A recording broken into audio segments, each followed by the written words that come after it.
Yeah, you guys are welcome to Finding Love in Church again. It's still me, Lawrence, with my co-hosts, Pastor Phil. You see, today I'm sustaining a demure approach to things now. I'm no longer hostile. Today I didn't come to fight. But there is someone that we have in the studio today. Some of you I know you're already shouting, yes, marital bliss, marital bliss. For those of you that are conversant with his teachings, he's a well-renowned man of God, Reverend Jide Agbeje.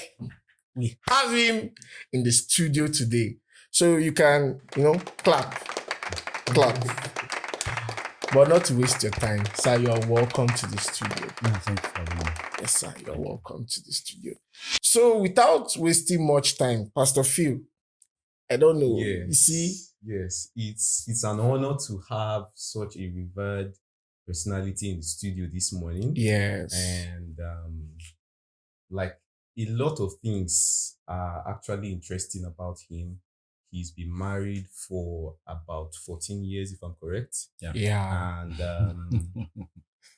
he has been into ministry for over 15 years, if I'm correct. Yes. Yes. Of course. And has written 11 books. 11 solid books. That's That is solid. not a joke. I'm telling you. That is not a joke. It means he knows something. He has something. Yes. And he's ready to deliver it to you this morning. Yes. So I want you to stay glued to your screens because it's going to be an awesome time. All right? So quickly, I would like you to Pastor Phil is just being calm. He's trying to be calm. But me, I am here to break tables because I'm going to be asking some very, very strong questions. So prepare yourselves. So, sir, for me personally, I observed a lot while I was under your mentorship for a while. Yes. I've been blessed by your books. I've been blessed by your teachings. I've followed your teachings and they've actually shaped how I think and how I relate in a relationship setting. So, sir, how did you discover that teaching about relationship and marriage is your specialty? All right. Good morning once again. Yes, It's sir. a place to be here. Yeah. I came across teaching maritally in 2005. I was at a conference in school. It was a student conference. And then God told me specifically, he said, you have counsel that will liberate the church. Sit down with me and learn. Wow. Those were clear instructions. And that was what formed what we came up with marital bliss. So it was from there, sitting with people, he's asked me to sit with him. So I've got to sit. So sit down with books, sit down with scriptures, sit down with every other thing. So as we sat down, my wife then was my fiancée. So shared that with her and then she quickly supported that. And then from there, it's been lines upon lines, precept upon precept, and then here we are today. So it was based on an instruction we got many, many years back. That's almost like 20 years from ago. Yeah. That was what formulated all we have today. You have counsel that will liberate the church. Sit down with me and learn. And there we are. Wow. Just from an instruction, a whole ministry was birthed. So I know that you accepting this call and you pursuing this vision, there have been good times and there have been bad times. So did you encounter resistance? Yeah, a lot of it till yesterday. Wow. Yes. I will not forget one particular one that taught me a lesson. Yeah. That was in 2000 and 2016, 17, thereabout. We did a program on sex. The title was Sex Organ. It was a pastor like me that picked me up. Wow. And then posted me on his social media platform and tagged me so I could read what he was saying. Wow. And I went to actually see it, and I saw what all of his friends were saying. My Wow. And I God. was like, one person even said, don't mind all these pastors, they don't have work. Then Buhari was the president, so he said it's because they don't have work, they are discussing like sex in church.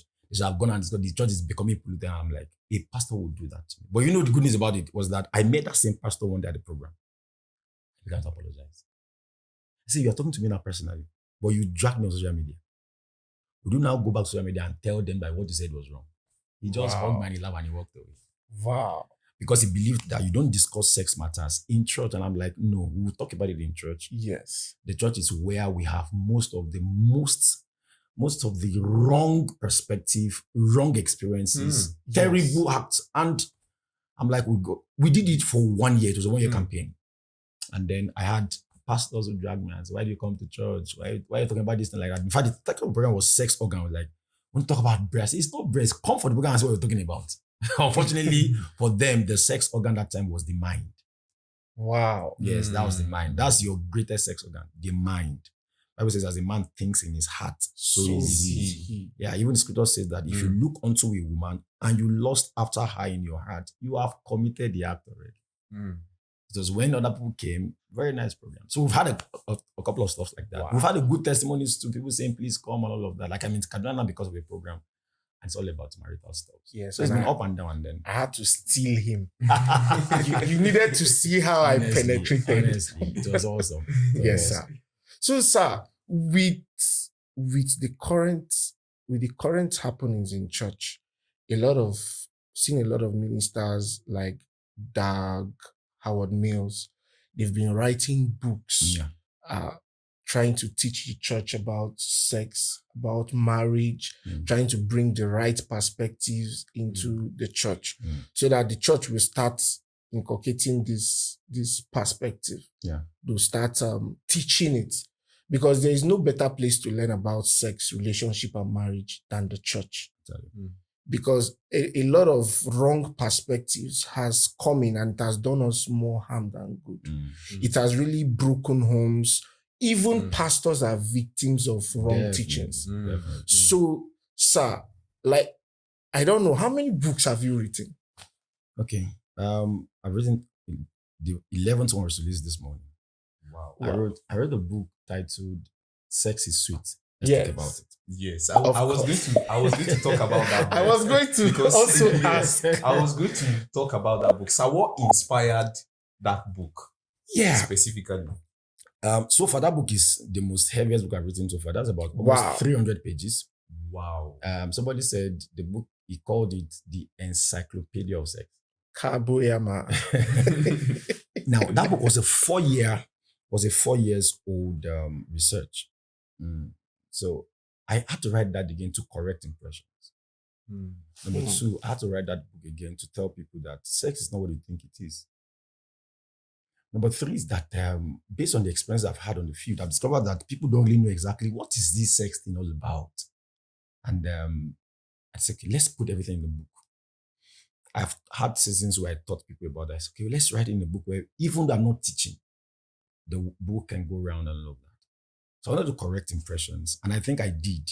Although some person, when they see the topic or the title, just aside. It's not what this one I'm talking about. Somebody asked me a question, and he passed again and said, why do you spend so much time of your energy life discussing this kind of small matter? And I say, sex is not small. I've always told you, my greatest problem have not been people out of the church. My problem have been people inside the church. Most especially my colleagues as pastors. Okay, then I had an experience I actually also talked about in the book of a pastor who was involved in pornography. And he struggled. Then somebody was referred to me some years ago. He came in to my inbox. He said he's been masturbating for 13 years. He had prayed, he had fasted, he had sown seed. I'm like, you sowed seed? He said, yes. I was like, you have to sow seed to masturbation. I said, okay, I think we have a problem in church because nobody has given any money for anybody has given any seed for. And the last thing was that I was a victim of these things too. At a very young age, I had issues with masturbation. At a very young age also, I was introduced to pornography. And okay, let's talk about how did you break loose and all of that. So it was like I had to put 4 years to release just one. I knew that what I was doing would outlive me. Yes. And then I don't want to create an impression that let's start talking about this matter. The devil is loud on sex. We can't Very, be quiet about it. Yes. God also is Absolutely. not quiet about sex. So why should the church of Jesus be quiet about it? So these were the things that led to me writing the book. And then here we are. Wow. Yeah. This is amazing. Mm. So I would just to add to this, I would like to ask, what is the most important message that you would like to communicate out of that book? More like a summary of what that entire book is saying. Sex is God's idea. Okay. Sex is not bad. Sex is not unholy. Sex is holy. Very holy. Mm. God owns it. God loves it. And I told people, I said, God loves sex. They screamed, yes, God loves sex. Mm. And I know that's going to challenge your mentality, but that's the truth. God loves it. Anything God creates, he loves. And if God created sex, he loved sex. I'm not talking about sex abuse. I'm talking about sex. Sex is itself. The abuse thing came because the devil came into it. Anything the devil comes into it to be abused. So God loves sex. God owns sex. God honors sex. We all as his children must also love it, must also respect it, must also adore it. That's the summary. Great. This is amazing. Mind So, blowing. Yeah. sir, you spoke about the abuse of sex. Yes. So, what exactly should we? How do you define, in clear terms, the abuse of sex? If you use sex out of the context of marriage, it's Thank you. abuse. Thank you. Yes. Sex is meant for the married. I want to please beg those who are listening to me. Yes. Sex is Absolutely. meant for the married, though. If you Absolutely. cannot wait to have sex, so if you're not going to be married to have sex, then you shouldn't be doing sex, Mm. no matter how you feel. And then I have a challenge, Pastor Phil, and I think that's again what is in that book. Somebody asked me when he said, sir, if you feel that I should wait to be married for her, how comes I have this sexual urge and I'm not married? My son one day looked at me and I pitied him because I told him, I said, you're a pastor's child, you can't misbehave. You know, his own sexual urge started picking him up at age 11, as young as he is. When he came and said, Wow. Daddy, so whenever I'm taking my bath, my penis will stand up. I just called him. I said, come. I was like, so you mean this is in my house now that my room? Preacher's son. I had to sit him down. Wow. I start preaching to him, tell him this one. I asked me questions and he asked me questions. I said, please, this has to do it. This has to do it. 11 years old. Wow. He's gonna be 13 by September. My So I saw that like what you've been preaching outside is now close to your room. So take care of it. Mm. Okay, so the idea is that you will feel it even when you're not married. And the feeling will not die. Mm. Your sex urge is God's gift to you. gift. God will not take it back. It will not die. It will not leave you. It will stay with you till you see Jesus. Some years ago, before I got married, I remember my dad shared with me a particular story that happened in Nigeria. Yes, I think it should be bad or something. I still have the publication in my diary of a particular young guy who attends a church. Don't mention the name of the church. He had his sexual urge creeping on him. He's a child of God, attending one of these holiness ministry around. And then he didn't know how it works. How should I be praying to God and I'm a holy person, then I'm feeling like I should have a girl around, all of those things. So he didn't get it.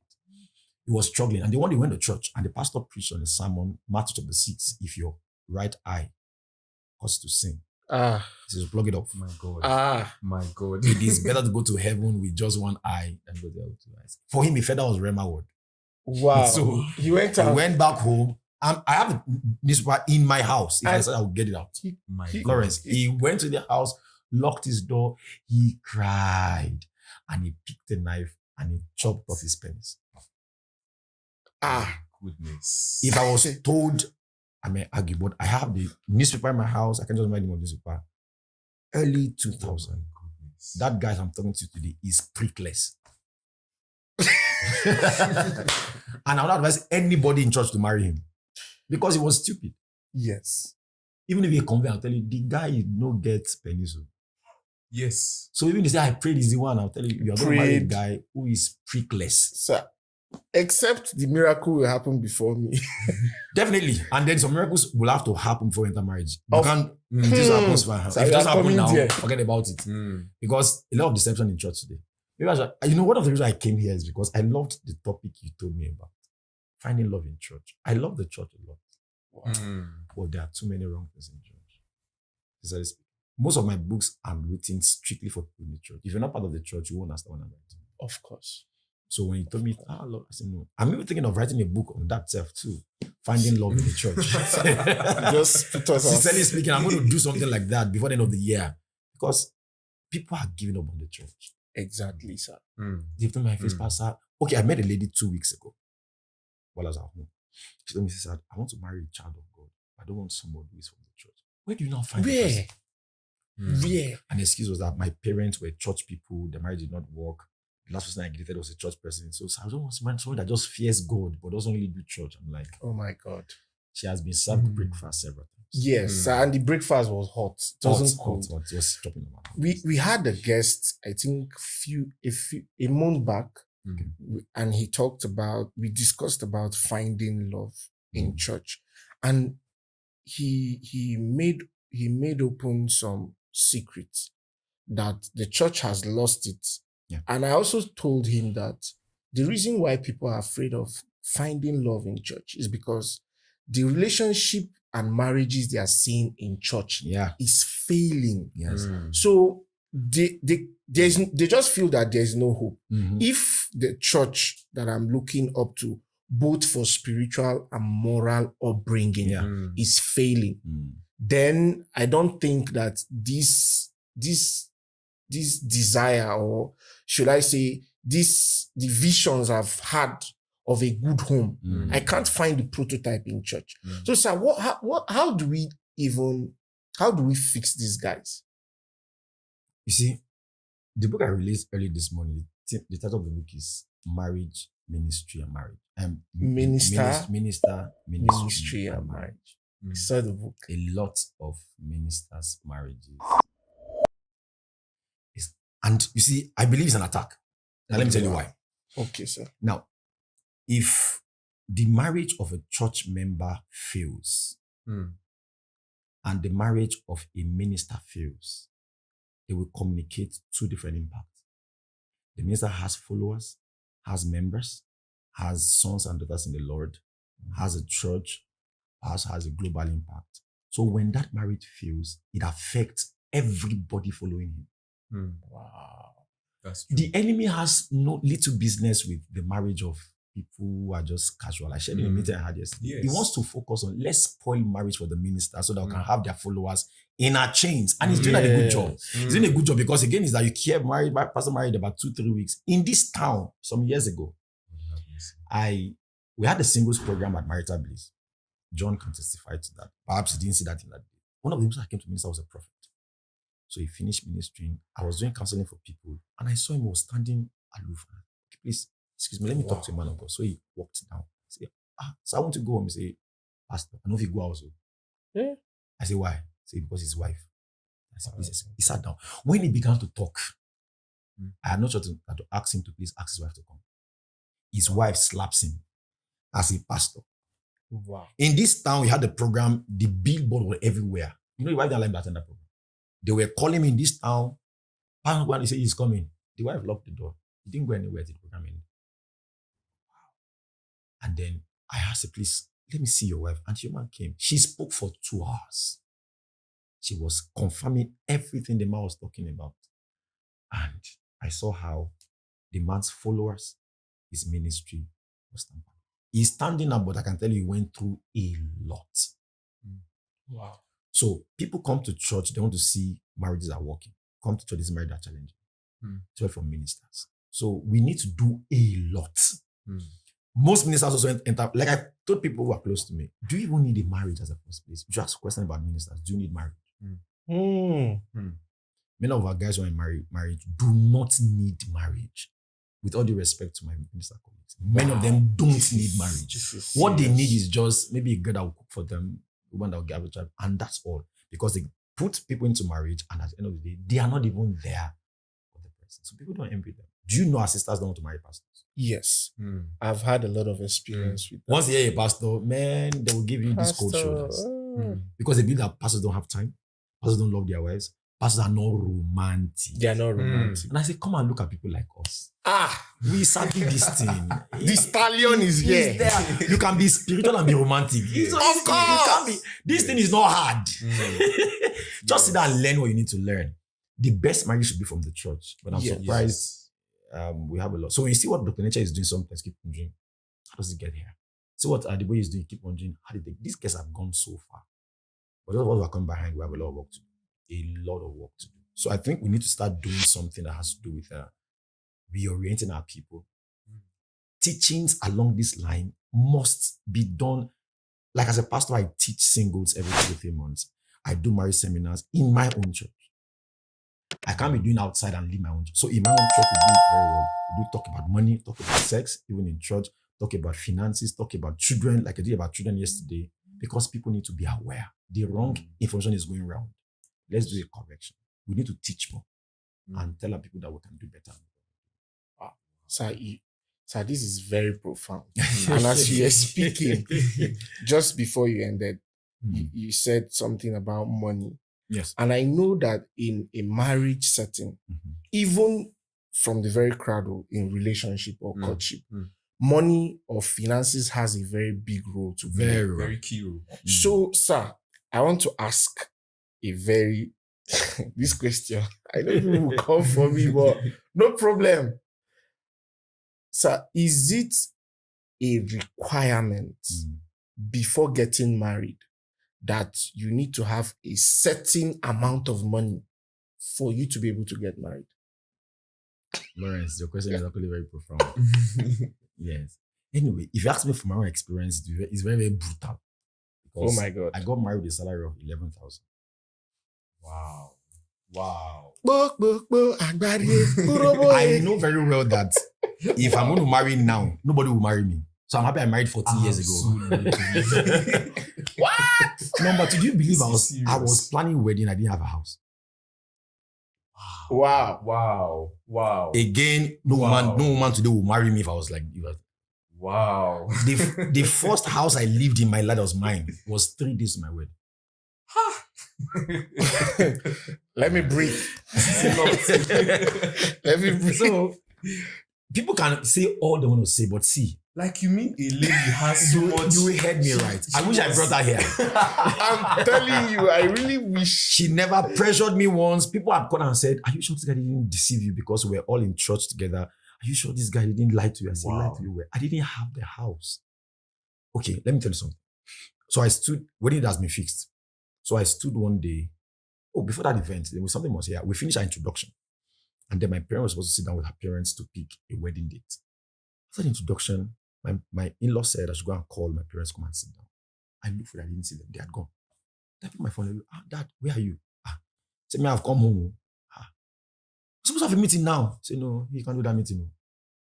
So I go down and I went home. What happened? I said, sir, he doesn't think I'm ready for marriage. But sir, I will just finish with dog. Said, yes, he doesn't think. I said, because you don't have money. Wow. My dad said that to me. Wow. I said, yeah, it's true. But he said, no, he doesn't want me to put him to shame. Jesus. So one day my mom asked me, I said, okay, if you want to marry, how much do you have in your account? And to be sincere, all I had in my account as at September, my wedding was in December. As at September, my account was reading just 7,000 naira. My wedding was in 3 months. Wow. Wow. So they didn't believe that. So I stood the pastor in this town. Very, very bad man. I loved him so much, but that day just messed me up. I was talking with him, was talking about wedding. One woman just walked and said, Jide Peleo. I said, wait, I said, well done, high inspiration. I said, fine. You know, I said, preparing for what? So I'm getting married. He said, Mommy, don't mind him. He cannot be ready. He doesn't have pots. He doesn't have mattress. He doesn't have a house. My God. He was telling that woman not to greet me because I was not ready. I stood there transfixed. I was like, So I can understand. Wow. I walked out of that meeting. I was down. What is this? But we kept on doing that. Now, let me tell you how it worked if I get to your question so I can understand where I'm coming from. Yes, sir. The wedding was about 2 months to go. Again, money was not there. So I saved some money to pay for a wedding gown. A wedding gown then was 25,000, I think. No, 30,000. I was saying, Mom, this thing is much now. Why did you just buy something? He said, no, I must wear something very colorful. I said, no problem. So I'll pay for it. Wow. So I had the first 10,000 to deposit for the wedding gown. So I had it in the house. I got to church that Sunday. I won't forget. It was called the week of provision at church. That Sunday was for a week to give to the poor. The pastor preached and solicited for funds. And I heard God tell me clearly in my heart, that money in your house, go and bring it. If it's today, Wedding gown. wedding gown. It was not deposit though. for wedding gown. We were going to That's 30K. all. I have 10,000 naira at the moment. So I struggled. Service finished. I was just working. It was in the school time. I couldn't take a second. I just sat down. I was thinking, how do I give? Wedding is in 2 months' time. I've not made any deposit. Ebenezer Baptist Church. That's not what I'm talking about. So we sat in that place. Wow. I was struggling. Around to 10. Just went home. Went to the house, picked the money, and I was just coming. Oh my God. What do I tell my fiancé happened to the money I was with them? So I went, after the church, I went to the pastor's wife who was collecting the money. Good morning, man. Please, man, I want to give to that project. The man said, no, it's not for people like you. I said, how? He said, no, we know you are planning a wedding, so please keep the money. I said, no, man. God asked me to give. He said, no. I just got the money. I forced in her hand and I walked away. Before the wedding day, till today, I don't know who paid for the wedding gown. It's 14 years now. I don't know who paid for the wedding gown. Wow. I just with my friend, I called my fiancé. Hello, good morning. How far? I said, fine. Say, that 10,000, I said, yes. Have you paid? I said, no. I said, God has collected it. Oh my God. Sir. And she said, Jesus. God will provide another one. You see, you need married person will get sense. Hi. Hey. She didn't trouble me and This is- say, She just said, so how are we going to do it? Especially our ladies of nowadays. What I tell So you. you want to spoil my What steez. are you saying? Yeah. The date has been set. 2 months, my wedding brother. gown. What should I do? What am I going to put on? Wedding date Lord. was very close. And nothing was showing for. So she was just following me gradually. We now got a house. Again on finance. There was no money. I got the first room I got was a 2-bedroom flat. That thing was 120,000. Yeah. She liked. I took her to that. She liked it. What was the money to do that? A friend gave me the money. We paid. But I couldn't stay in there because there was nothing in that house. Man, I got to this place. I discovered that Lawrence is a big guy. I didn't have a seat. I didn't have a rug. I'm seeing a plasma screen in this morning. I didn't have what? We had a box TV. My God. And the box TV, we bought it few days after our wedding from the one that was sprayed us. Wow. So if you are listening to me now, don't envy me. Things are much more better now. If you're looking for how to make money to get married, I'm trying to tell you, you will not make the money. Because money is not, you can't save for wedding. You can't. Whatever you have, move with it. And if you're a child of God, move by faith. Very important. So their faith is lost though. No, we must find it. Move by You faith. must find your faith. Sir, I was going to this question. Mm. So, based on these things that you have said, Yeah. What are the things that a man should put in place? Let's look at it from now, from Okay. this time. This time, yes. Let's not look at it from 15 years back. Ago, yeah. Yes. Let's look at it from now. Mhm. What are the things a man should put in place before he proposes to a woman? Before he proposes or before he gets married? Before he Before he proposes. Yes. Okay. Or let's just give it perspective. Let's say before he gets married. He gets married. Yes, because again is that you don't need a house to propose to a woman. You don't need a fat bank account to ask a woman out. Even though today they will ask you, how much are you earning? Of course. Yes. That is not the first criteria. The first thing to put in place is be convinced about who you are talking to. In church today, people want to use their eyes to pick. And I'm saying your eyes is too short-sighted to pick the right person. Yeah. You have to pray yourself into getting the right person. The devil will package is one of his child for you that looks like a child of God. So the point again is that if you want to start is that be sure that this person you want to ask out or you're asking out is God's will for your life. I feel very terrible when people in church want to marry like everybody in the world. Yes. No, that testimony is not different from the other people. Of course. We do like they do. Pastor, everything we're praying about, and God has given us eyes to see, and I'm okay. Yes. Go and pick with your Oh. eyes. Some people say, Pastor, there are many fishes in the ocean. Say, really? If you go and use your eyes, to go and pick a shark or a tilapia, Of course, when you chop the tilapia fish, there will be bone that will click your throat. Happy and way. Yes. So number one is that please be sure. Mm. Number two again is that if you want to propose to a woman, it's not like you want to marry the woman. You are proposing for a relationship. There are two different things. Mm. So also as a Pastor Phil to help us strike it out. Okay. If you want to get married, if you want to propose to a woman, and there's even a way to propose a child of God. You know, when you propose to a lady, you don't expect her to tell you a yes immediately. Mm. She has to go back home and do the usual shakara. So, but some of our brothers will dispute That because I've seen brothers who they just, I beseech you, sister. No, that's the problem. Sir, I even know one that said, just met the lady and said, the Lord showed me that you are my wife. And you have to give me an answer and you now. have to give me an answer, except if you think the Lord has lied to me. No. Because you don't know that the Lord is doing you a favor, giving you a man like Yes. me. I call it relationship bullying. But Yes, you are bullying sister. Yes, you don't have to say that. The truth is that I got married from the Lord. God told me clearly who to get married to. But I didn't tell her this is what God told me. Just when I told her exactly, I love to marry you. My proposal was very, very short and brief because I didn't have the time. yeah. And then we did that in church. I didn't have to take her to one guest house or one Eatery. that we all finished service. And then we stood there. Oh, more, this And I is said, good. I said, okay, I like to something. So I was like, well, I've prayed, I'm sure that you're going to be my wife. Please go and pray about it. You can discuss it with anybody on this call. Because in our church that time, if you're going to do relationship, it was very, very serious. People will look at you as if you backslided. So Wow. tell anybody to tell this young man. Can you guess what? And I was supposed to have, I was just entering university. Wow. I didn't have a job. I was just entering university My when God. I asked. You know, people in church understand when we have God, it's an advantage. When we have the Spirit, it's an advantage. We can get things ahead of time. Mm. So first, be sure. So I don't want to miss Wow. Pastor Phil's question. Yes. Be sure that this one. Number two again is that if you want to now marry a woman, I advise you please get a job. If you are called into the ministry, make sure it's a ministry that can at least pay your bills.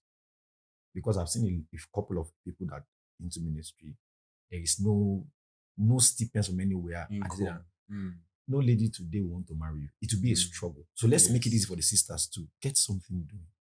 If you're not into full-time, do part-time ministry and then get yourself doing other things that can at least pay your bills on the immediate. If you don't have that yet, please just hold on. Because the money may be small, but let that be money coming in. That's the truth. You don't have to have plenty, but at least there's something coming in every day, every week, or every month to take care of the person you want to get married to.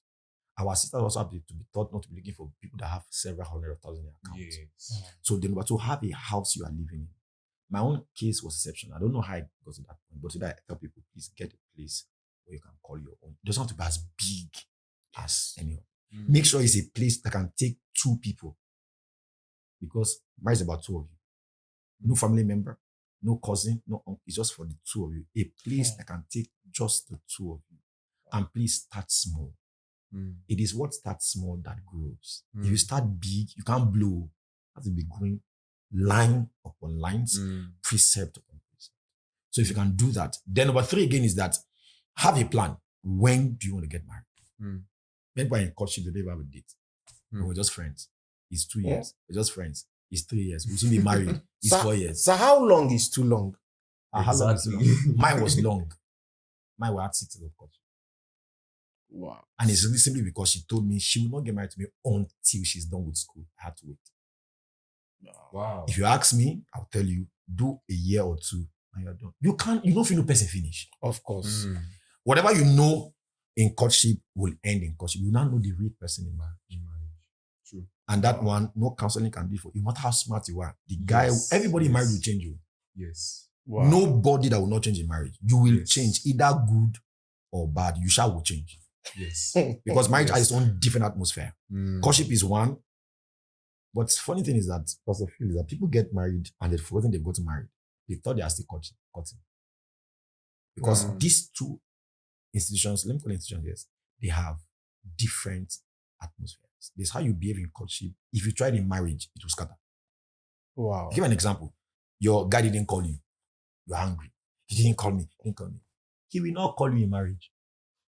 You call him. In fact, See, people are hearing this thing now. This I is told my experience wife- Experience speaking. for 6 years, I can tell you that for 6 years, we were calling ourselves every day for 6 years. If I didn't have a phone, I had to go and get money to pay to call. So after like, you see, a year or two after, when my wife said, "What happened?" I said, "What happened?" My wife said, "You stop calling me." I laughed. I said, "My wife, say when I was marrying you, when I was courting you, I made they pursue you." He said, "Yes." Now I have married you. Are you going to pursue me? Today now, that means, you see, it must change. In culture, I'll call you, "Alpha, have you eaten?" You see, "Yeah." "What's wrong with you?" Sana, you won the prize. I say, "But now that I married you, now you go, they look for me." She thought it was a joke, but like I'm telling you, that's what has been now. If I stay too long here, she will have called. "How are you doing? Are you fine?" And that studio you went to, did he take care of you? I said, the next 2 hours, again, I said, "Alpha, are you okay?" That's the logic. So if I say, "You should call me," he will not have time to call you. So all of that will start shifting. Again, is our brethren leave courtship, come into marriage, and they forgot that they are now married. Yes. So another thing that happens is that they feel it is a right. Since it went that way in courtship and it went okay, they now feel that is the right way it should be done. It's not the right. Again, is that you cannot even demand that from your husband or your spouse. The reason is because in marriage, it is not the things you get in marriage aside from sex is not the right. Sex is called your conjugal right. But anything you get is a privilege. Wow. Take note of that. Even if your husband buy you a phone, it's not his right to buy you a phone. He can choose not to get you any phone. And it's still your husband. Yes. He can choose not to take you out. And it's still your husband. Or your wife, as the case may be. So whatever you get aside from sex in marriage is a privilege. Sir, the way you are coming at this, these guys here, they are just waiting with axe and knife.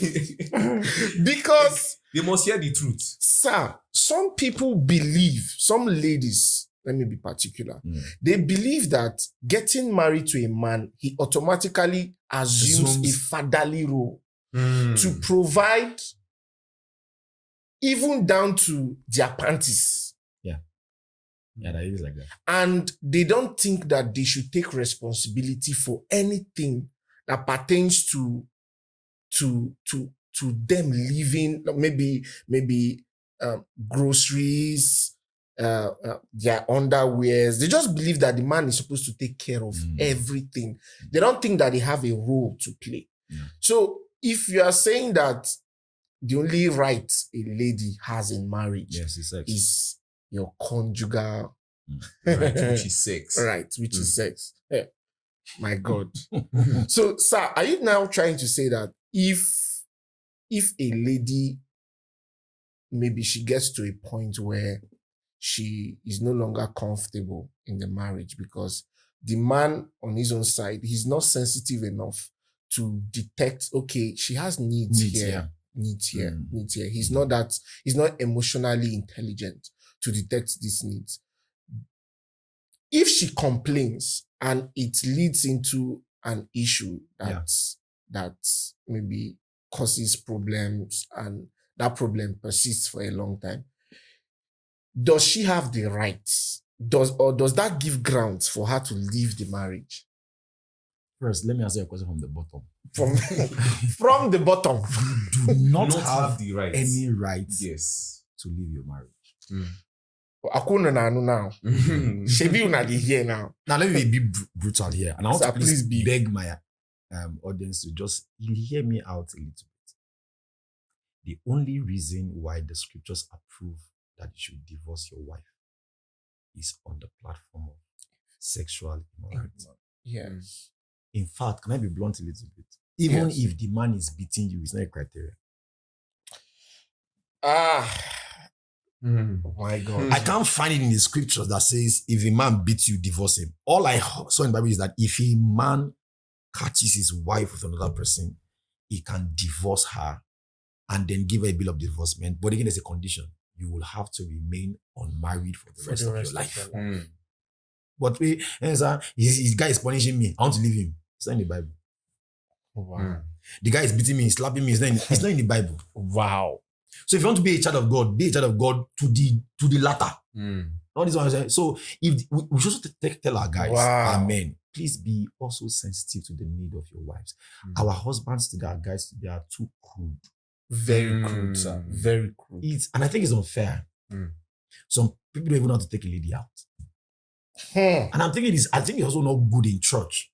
Because as I'm saying, you didn't see this person. What is wrong with you getting some small money? Just make, even on birthdays, let's even start on birthdays. Yes. Some guys don't even remember the girl's birthday. Sir, but the thing is that these ladies, the restaurants that they have in mind is actually the guy's salary for a meal. No, Lawrence, what we should do is that it is the guy that will choose where his money can take the two of them. I made that mistake in my life. Let me tell you, I just remembered now. There's one eatery joint in town. I love that eatery joint from afar. I've never that before. I just want to have my fiance that time. Let me take you out.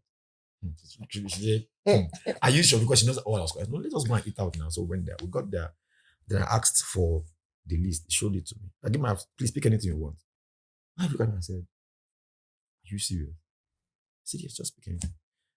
She was speaking with care because she didn't understand. Does this guy have the money for whatever she's asked me to pick? This is a lady that is sensible. She just picked something scanty. I said, okay, whatever she picks, give it to me too.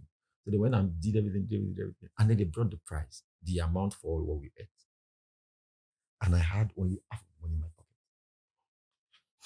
pocket. Who sent me one? Who sent me one? Then she saw the way I was behaving. She said, what's that? I said, the money here is not enough. She said, I told you. Did you bring? I said, no, just like, no. Said, okay, what is that? Why have to you be the ones you put money in her pocket and brought out the balance for us to pay and we left in this town? Wow. Now I learned a lesson. Don't do to show. Go to where your money can take you. Where your hand. Where your hand reach. Don't go bite more than you can chew. Okay, what if she had money that day? Or what if she left me there and said, the fixer? And a plate washing. My God. So the idea is that let all our brothers too be sensitive. Our sisters have needs. Once in a while, send a chat card would have been told. Yes. Once in a while, do birthday bash for her now. You just have to be, and then sisters too. We also were in need, though. Guys still get needs, so women we need recharge card. This gender. We also we need recharge card. We need birthday gift, too. We need all of these things. You know, I teach this a lot of times, and it's quite funny. Now, I've told ladies who are close to me, I said, take your guys out. You say, yes, now take him out too. It's not the culture. But you have to just do it. If I do that for you, what is good for the goose? It's good for the ganders. That's just normal thing. So just call him. Hello, guy, have a where you dey? Say at the house. Tell him to meet you at one eatery joint. They will not do it to me. They will never. So sit down there and be monitoring him. No, they will do it to you. And they wait for They will do it. They must do it to you, right? Sit down and be watching him. When he comes, you can't be wondering, girl, invite me, come eatery joint. The natural guy will not be comfortable. Yeah. You feel something is not right somewhere. Ladies don't take a guy out. It's the other way around. So what's going on? So you come and sit down in the place. So ask him, guy, what do you want job? I can assure you the typical African man I know will not want to ask for something big. Yes. Because he knows if he dares it, nine go pay. Yes. He say, just give me water and meat pie. I say, no, guy, just ask for anything. He say, no. Guy, put it up now. What are we doing here?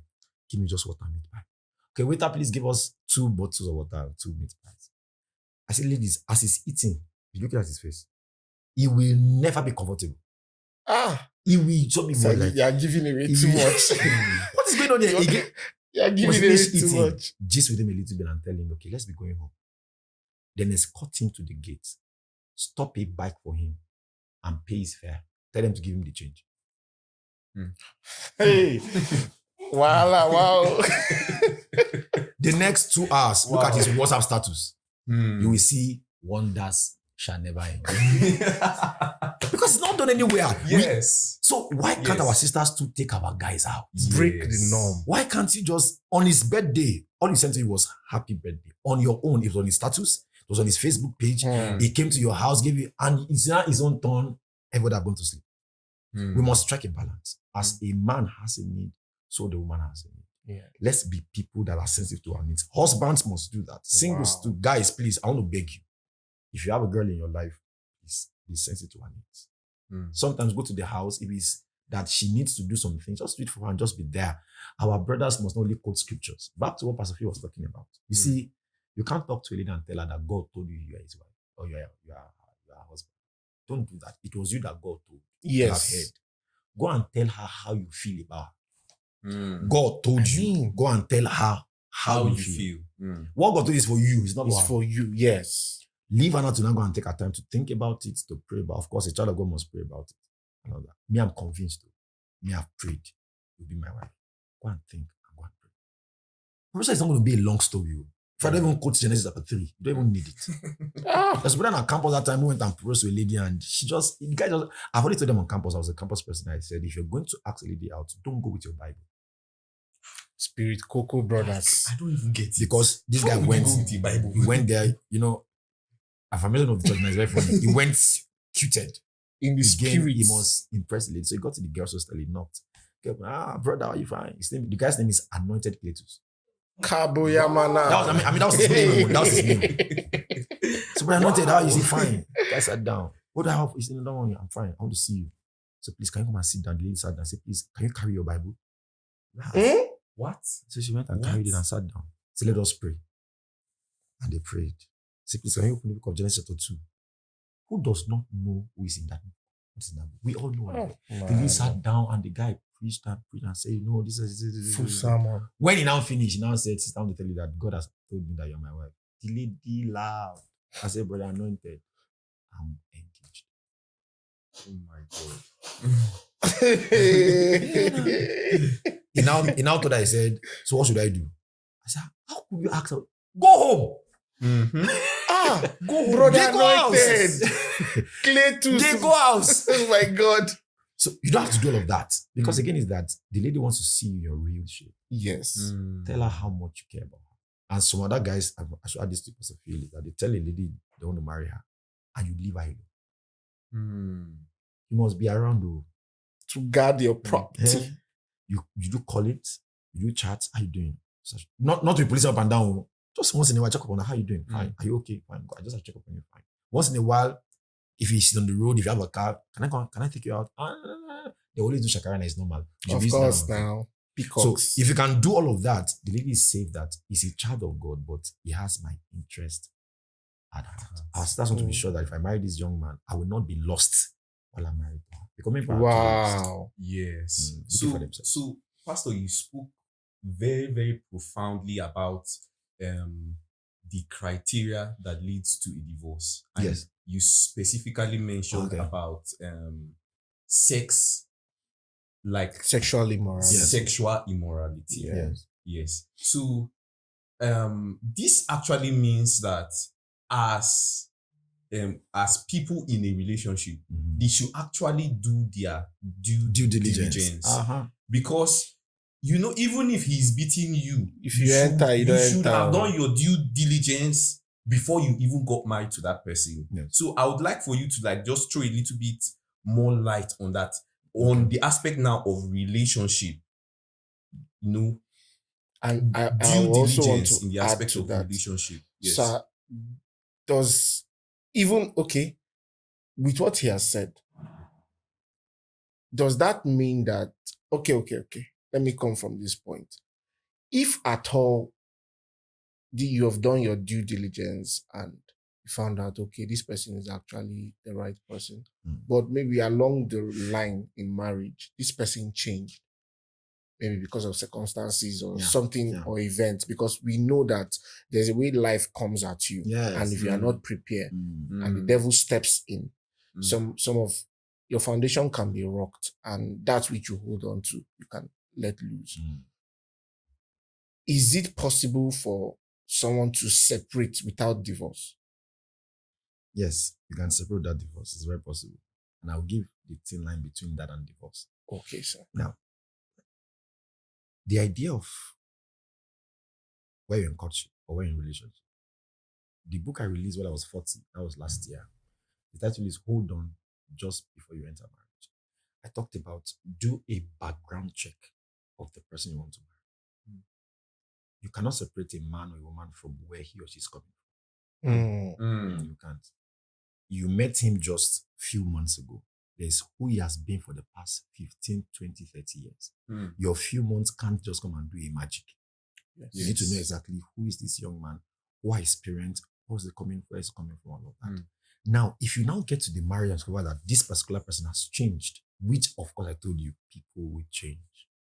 Life could happen to them. Nigeria can happen to them also. Economy can happen to you. And things start changing. The point again is that whatever you find out after your wedding is your cup of tea. Mm. Wow. Wow. Marriage starts the day wedding ends. Mm. Mm. Hmm. Mm. Marriage starts the day your wedding ends. If your wedding takes 5 months, you start marriage after 5 months. But of course, I can assure you, every typical marriage ends in a few hours. Yes. As soon as that thing is over, that's all. There's a particular lady that got married, and then I heard of a case some few years ago. The husband had been misbehaving. So they were actually crying. You lied to me, you're a foolish man. I said, what? I lied to you, say how? You told me you will love me, you will care for me. Hmm? You told me you will hold me alone. The man said that one. Then see me talk him. I talk him. Wow. Of course. Because Oh today, my many of the God. things we say in church are blunt lies. The guy will not hold her tight. Mhm. These our wedding vows, we need to take a critical look at it. Unfortunately, Look at my it. brother, Mm. people had gotten married without even seeing that vow before. The first time they saw it was when they were saying it on the altar. On the altar. Yes. sir. That's evil. You're going to stand before a church, God's people and his angels and you are lying Mm. that you will hold her, you respect her, and then you now enter the marriage, you're doing something. In richer and poorer. You didn't do that. And I can tell you clearly that these days people want to adjust their wedding vows. No, I don't want to say we're better for us. I say if you like, say we're better for richer for riches. Whether you like it or not, if you enter the marriage, you will still walk. Mm. Yes. You will Yes. still walk. You will still walk. The Mm. person you are getting married to is not a finished product. Hmm. You have to be thinking about it. So if you get to marriage, be ready to just work on that person. Mm. If he's beating you, for example, back to your issue is that separation can be very, very can be ideal, so it doesn't kill you. But it doesn't mean the marriage is over. Of course. You can ask the woman to separate from the husband, and then you can do what I call a post-marital counseling. You know, what we talk about more today is pre-marital counseling. Mm. What I do for the past few years is what I call post-marital counseling. Wow. You get married, Wow. after like 6 months, I start to come back. After like 3 years, I come back. And then when they come back, they tell me, oh, sir. I never knew the guy was pretending. I said, no, he wasn't pretending. That is for courtship. We are showing you courtship side, but this is marriage side. Mm. So if people don't understand that, even after you've gotten married, it doesn't mean that you're not a big man. There are some things you start getting to know about that person. He can start cheating on you. He can start lying. He can start becomes very, very unusual of him to be talking to you anyhow. He doesn't care about your feelings anymore. But meanwhile, this guy was always after you when you were courting. It's because several things can be involved. But one, there is the enemy that wants to fight marriage. Mm. If everybody in church does not get a glimpse of that, I'm sorry for you. Wow. There is the enemy and the fight marriage. So what is asking, how do you get to know that? Chapter 2 of Genesis, verse 24 and 25, Bible says, for this purpose, a man shall leave his father and his mother, cling to his wife. Come on, verse 25, Bible says, and they were both naked, didn't know any shame. God was done with marriage. Marriage was now in good shape. Chapter 3, verse 1, the devil showed up. Mm. Hmm. It was when God was done with marriage that the enemy Showed up. So the day you get married, the devil will show up. Mm. And it shows up in different shapes and sizes. Mm. It can come in maltreatment, it can come in abandoning your spouse, it can come in not being sensitive, it can come in. So if you're not ready for that, I'm sorry for you. Wow. So the enemy hates marriage. Whatever God loves, he hates. Mm. And they will always attempt every marriage after their wedding. Some start immediately, some start after 4 months, some after 5 years.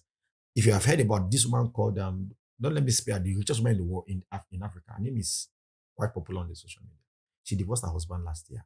The woman is 70 years old plus. Divorced her husband of 80 years last year. The woman in Lagos, very popular woman. She's worth $1 billion as of last week. Wow. So the devil comes at your marriage at any damn time. If you are not ready for him, I'm sorry. He came for Adam and Eve's marriage. That was somewhere, I don't know where he was when the devil was talking to the woman like that. Look, cashew.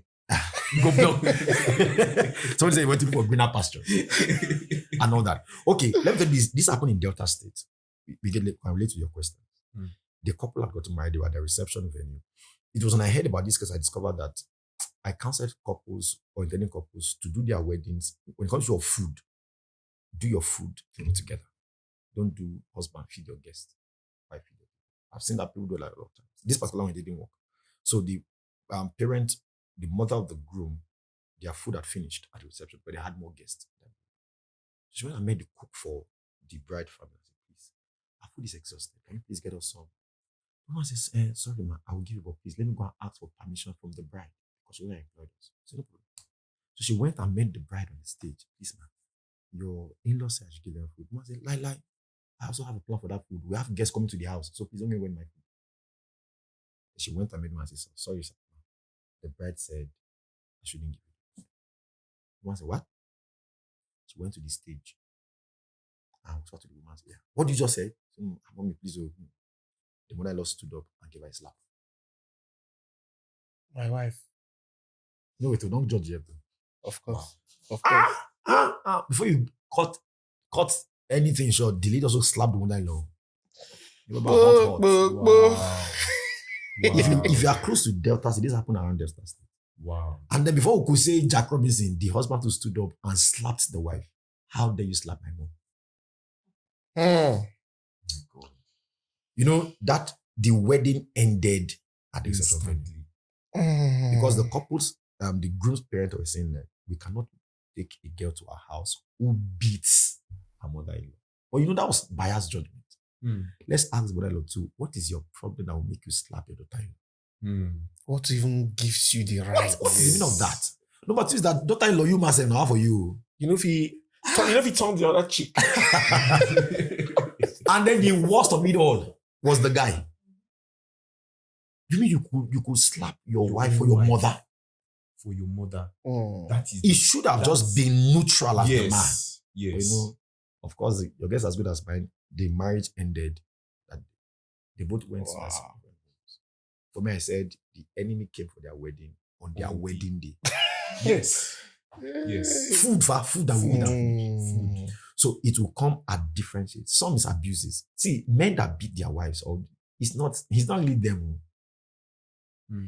Bible says when men slept, the enemy came and sowed tears. And what did he do? He went away. He didn't stay around. When they found out that this one we planted, they asked the man, did you sow good tears? He said yes. I love the man said, the enemy has done this. Many are not seeing what is going on. This is not my husband. They're not taking note. They're not taking note. It's the enemy that did this thing. So they're taking the wrong decision. This is the enemy's work. Let's be smart. But you know, people say, I will not stay again. You will stay. In marriage, you will die here. We died together. You came to die. You know, I pray someone like, and people were like, what that was someone? Marriage, you came to die. People say, from the beginning. I said, yes, let me explain myself. You not die, you can't die. So, but people are not ready for this long thing. And then I tell you something, when the enemy comes to your marriage and he meets you either sleeping or something, he will spoil the marriage for you. He can come through the wife. Do you know what the enemy needs to spoil your marriage? Just need only one person. He doesn't need to have just one person. He needs a man or a woman that will open the door for whenever he knocks. So as the man is closing it, he's opening it. And once the enemy comes to your house, of course, he needs one of these, or one person in the house to give him either food or say, please come to the bedroom. So all them people are just one person, not the two of you. Once he gets one person, that's all. That's why the bond here is that every couple must bond, must be together. One out is going to be traumatic. You must be together. You must bond. You must be in love. The enemy cannot find a place to find a foothold in your. But people these days just marry and they want the rest. And sir, you came like to especially ministers. Sir, I've seen. Sorry to say, like the reason why I feel hot speaking about it is that I've seen many ministers. Either their marriages are about to break, in the journey to break, or has already broken, but just because of public shame, they are hiding it. And when you get to ask them questions, sir, not all, but some that I've been privileged to talk to, the excuses they gave me that led to maybe their separation or them not being in good terms with their spouse is very flimsy. Okay. So when I ask them questions, sir, why? Say, Kai, the woman who am married with this. And now she don't born. She no come. Me she dey take care of herself. She need to take care of herself. Then you now get to find out that these guys had a model in their mind. Yes. Yes. And once this woman, because of childbirth and the new reality of marriage, begins to change shape and form, she just instantly loses value in his mind. Yes. So he's still holding on to the image she had before. And if she's not fitting into that image, it just anything the woman does just annoys him. Yes. So my question is, why are they not preparing for these seasons of their life? You see, pastors who do counseling has a lot of work to do. That pastor needs to be spoken to. How people come in, again, is, let's go back to what I said earlier. Many of these people don't need marriage. That you have money, you have influence, you are now ready to you have a house, and it doesn't mean marriage is the next thing. People don't even understand how the marriage instrument even works. Now, for ministers who do that, there's a minister in this town while I was here for about 8 years, no pregnancy. He became very worried. We were asking the wife, Madam, who police? He said, go ask my husband. When he asked us, What? He said, it's true. So what's true? He said, they can have sex maybe twice or thrice in a year. You heard me right? In this town. Why, sir? He said, I don't want her to lose her shape. A pastor said that. I don't want her. So for him, he believes, which is the truth, once you marry a woman and she starts putting to bed, delivering babies, of course, the shape will start shrinking. He doesn't want that. So he prefers to keep her like that without a child. These men don't need marriage. But they're in marriage. What kind of tyrant is that?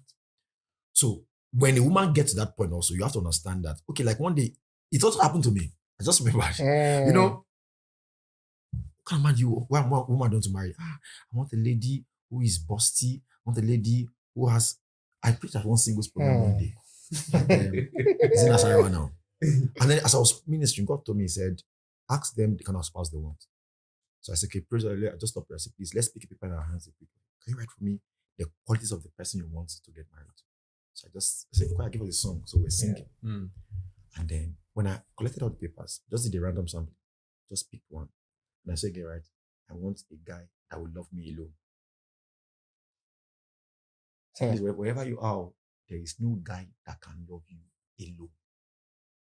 There are other women in his life he loves or he loved like he loves you. He will also love them. What about his mom? What about his sisters? What about his female friends? Look for one that will love you alone. Sister, you won't find him. So female friends. Yes. Female friends. Yes. Not besties.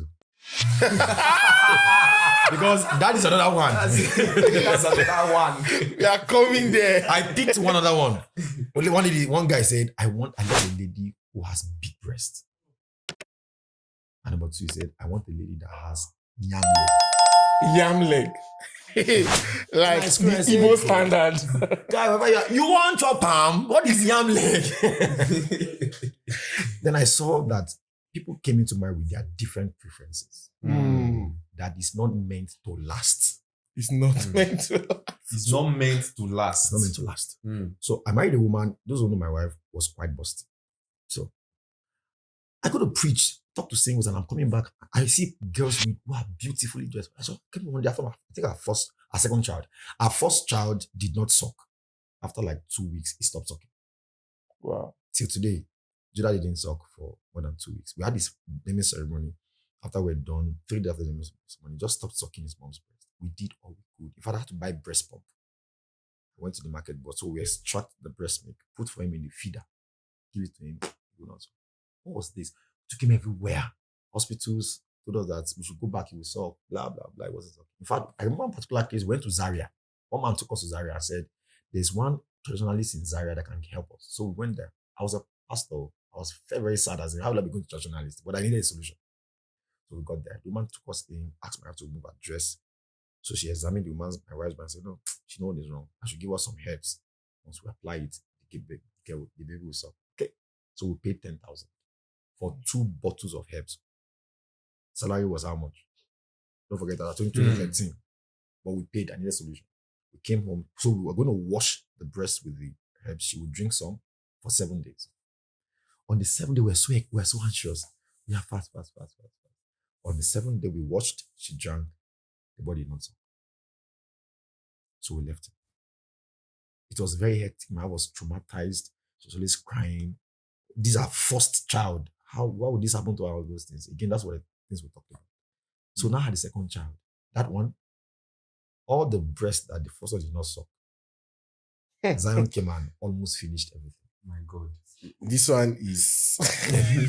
So now suddenly my wife's breast began to fall. And I'm being blunt here. I came one day from a meeting. She just finished breastfeeding a child. So she was, I don't like Papa speaking naturally. She was just tied upon her chest. I'm like, baby, say what's that? Say what's this? Say what? This is not what I I envisioned. looked at the front and said, so I pointed and said, what is this? So what's that now? I said, please pack it up. I said, pack it. Wow. My God. So when I go outside, I know what I see. When I come, let me see something like that. My wife laughed. I said, please, babe, now be packing this thing up and all of that. You see, that didn't change my love, but I just wanted to paint a picture of being real with all of these things.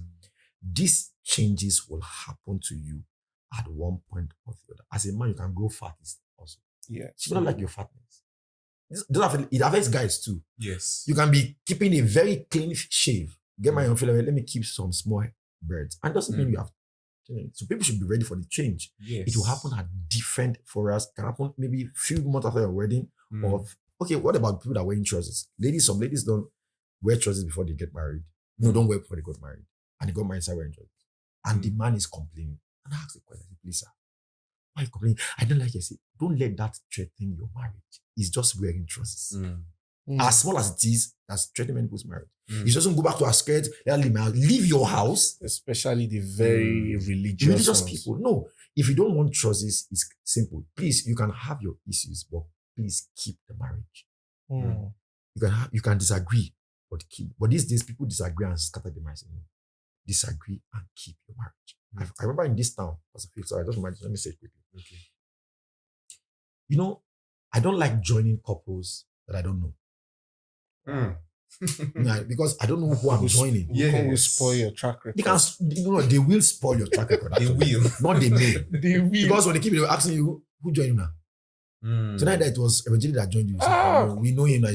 So there's this pastor in this town who was invited to go and join a couple he didn't know. I can preach at a wedding, but I will not want to join if I don't know you. So when the preaching at that wedding, he finished, he went back. After 2 weeks, the groom called him. He said, good afternoon, sir. Please, I would like to see you. The man was like, you want to see me? I'm not your pastor. He said, but sir, I would like you to come and help us. So the man went there. When he got to the place, he saw the man and the woman, they were sitting down and they were finding their faces. What happened? You asked me to come. He said, yes. What happened? He said, please, sir, ask my wife. What happened? Madam said, please, sir, ask my husband. He said, hey, I'm not your pastor. What is the matter? At the back and forth, the woman now said, tell my husband to give me some time. So time for what? I don't want to have a child now. And this was not discussed before the wedding. Lawrence, even if you discussed before wedding, if you get married, reality will make you want to change your mind. I must tell everyone who cares to listen that man. Yes. You can say that in this marriage, we want to have only 2 children. If you tell me I can't go born 4. If my go just born 1. Most of what you agree on in courtship, if you have to come to marriage, environment will tell you that this thing cannot work, needs to be adjusted, needs to be abandoned. That is the truth singles must understand. Adjusted or abandoned. Or abandoned. You can't just say because you agreed we're in courtship. No. I can agree that okay, when I marry you today, I send you to school tomorrow. And then you don't go to school after 5 years. I didn't deceive you. I'm going to say that based on what we have on ground now, let's hold on for a while. Let's cancel. People are not ready for that. And I think our young guys who are going to get married should get ready for change. Yes. And be ready to adjust if you need to adjust, amend if you need to amend, change if you need to change, because it will happen. Yes. For better, for best, for richer, for richest, for better, for worse, for richer, for sickness and in health. Anything you say at your wedding, it's your choice though. You will enter marriage and you have to work. Absolutely. I totally agree with you on this. Because a lot of This thing is broken. a lot of people go into marriage with a mindset of perfection. Yes. A mindset of perfection. And they find a lot of things that will scare them. And shock themselves. Yes, shock them. So I am so excited with these specific things. You mentioned two very important things that actually applies directly to me. Okay. Sir, before I got married, I don't keep beards. Of course. Okay. I have to keep beards because my wife loves it. Simple. And okay, sir, sorry, I don't want to cut you. Just finish. My wife doesn't put on trousers before she got married to me, but now she puts it on because I want her to put it on. Simple. Are you seeing this Happy dynamic? this is coming up. Yes. So these are two clear scenarios that you just mentioned. So I just wanted to confirm them. Now you see, first of you see, the truth again is that it is marriage is for two people. Whatever people are thinking about your wife, she has changed though. Consign them. He consign you. Consign them. See, Pastor Fiva, he used to keep a cliche, now he's killing you. But if my spouse is not against it, and I'm not even committing a sin against God, what's in your concern? So, because God and your spouse must be the topmost on the list in this matter. Not your pastor. Pastor has his own place. But yes. Yeah, no, I'm a pastor too. So it had, but you see, let God and the spouse be clear. Also have less work to do. Yes. For example, now, I don't have a problem with a woman who wears trousers. I will never have till I get like see Jesus. There are people that have a problem with that. Do we agree that in this marriage, you know, when you see, I don't even have a problem with people that discuss that. You may not discuss about in courtship, you're talking about in this marriage, you know wear trousers. I mean, is that what you're discussing? Interesting. No, that's not. It's not a subject. Serious issues that are supposed to be discussed. So all that salient matters. Someone even told me, I respect this woman a lot. She told me that this my beard is too much. That why can't I cut it? Let it look like her husband's own. I was like, I'm not your husband. You will never be your husband. I will never be your husband. Yes. My lady will love me like this. Or she will love me the way she wants to love me. And I will follow what suits her taste. Not your taste. So you wanting to brandish me to look like something you love, it's your concern. You have your relationship. You have your marriage. I'm working towards my own marriage. I'm supposed to look like what my wife loves, not what you love. So I'm beginning to even see that this even affects their children. Yes. Just imagine a man getting married, he's old, his children are now coming up and saying, you have to look like your mother. Yes. Or telling the son, the mother telling the son, this is not how your father was. No, this is a different person. They are going to be meeting different spouse they will not even look like anything like you. They won't look like something close to you. So you just need to let them understand that marriage or relationship is dynamic. You are not getting married to a type of person. You are getting married to someone that is different from me. So you just need to teach them how to be spontaneous or how to know how to relate with people in general, not just giving them a fixed prescription that if it's not like this, then it's wrong. If it's not like your daddy. If it's not like your daddy, it's wrong. No. The only place that can apply is if the man doesn't know God. Okay. I'm not even saying like your dad, no, but if he doesn't know God, this family, it has to be God first before any other thing. Yes. I think that should be the foundation. But you coming up with physical traits that the person has to be like this, like some men, sorry to say the Igbo men, Jesus Christ, they have scattered me. Someone saying that, so as you are like this now, you cannot cook you cannot cook ofo olubu like my mom.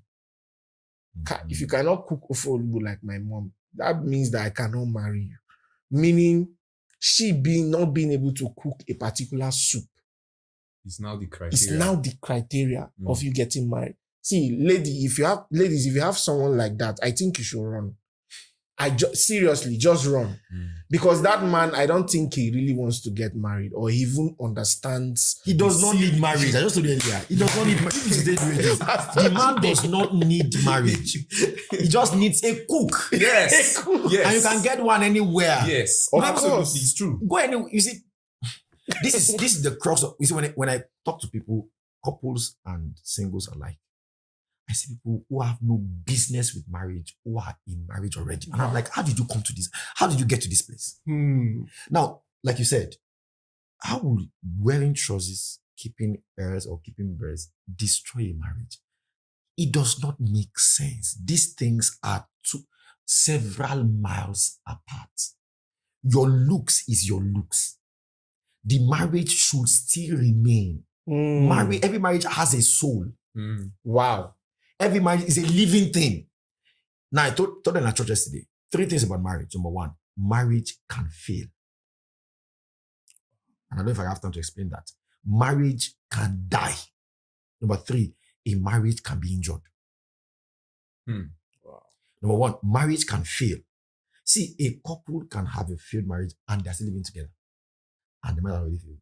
I can give you 101 pieces on that. I can even show from scriptures. But if you look at this man called Nabal, his wife was Abigail. That was a failed marriage already. That was a man who Bible calls his name foolish.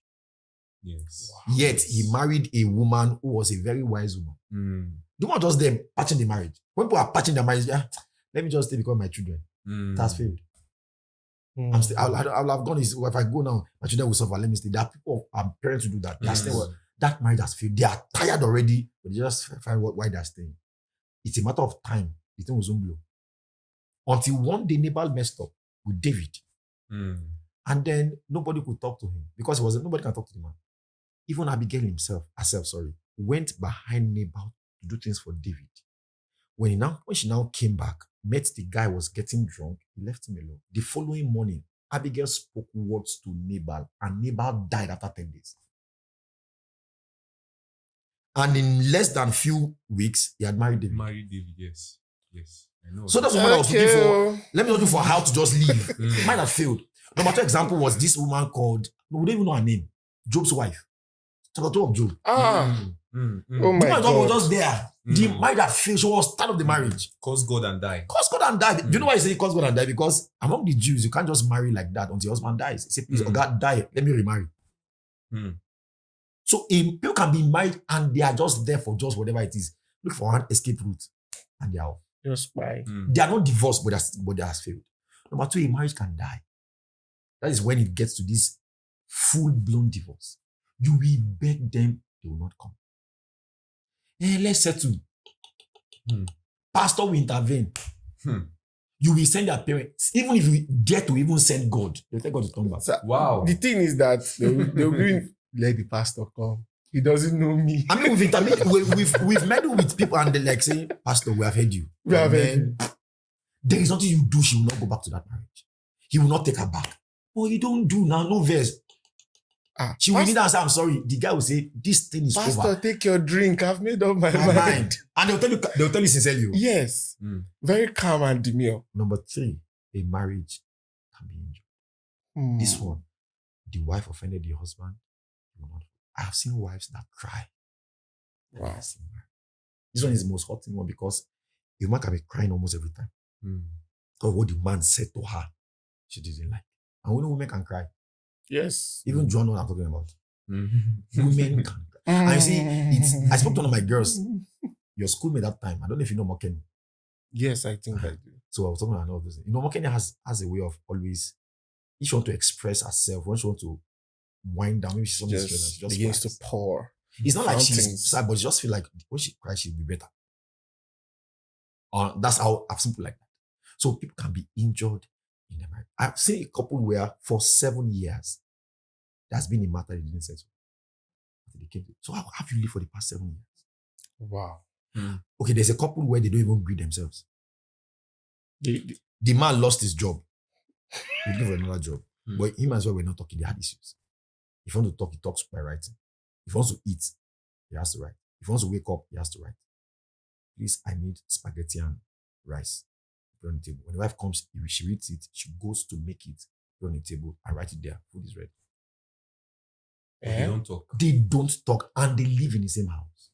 Mute communication. Do you know why they didn't got blasted? The man now got a call for an interview.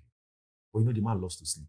He can't sleep. He's playing with sleep. So he wrote on his bed space by the side of the wife. He said, please, I have an interview by 7 o'clock. Wake me up by 5 o'clock. So he wrote it down, kept it, and slept. When the woman came to sleep, she read it. I said, okay, set her alarm. Once the alarm woke her up, she wrote it for the sleeping husband. Wake up, it is time. Wow. That man woke up around after 8. I began to he saw the woman now for the first time. He's not talking.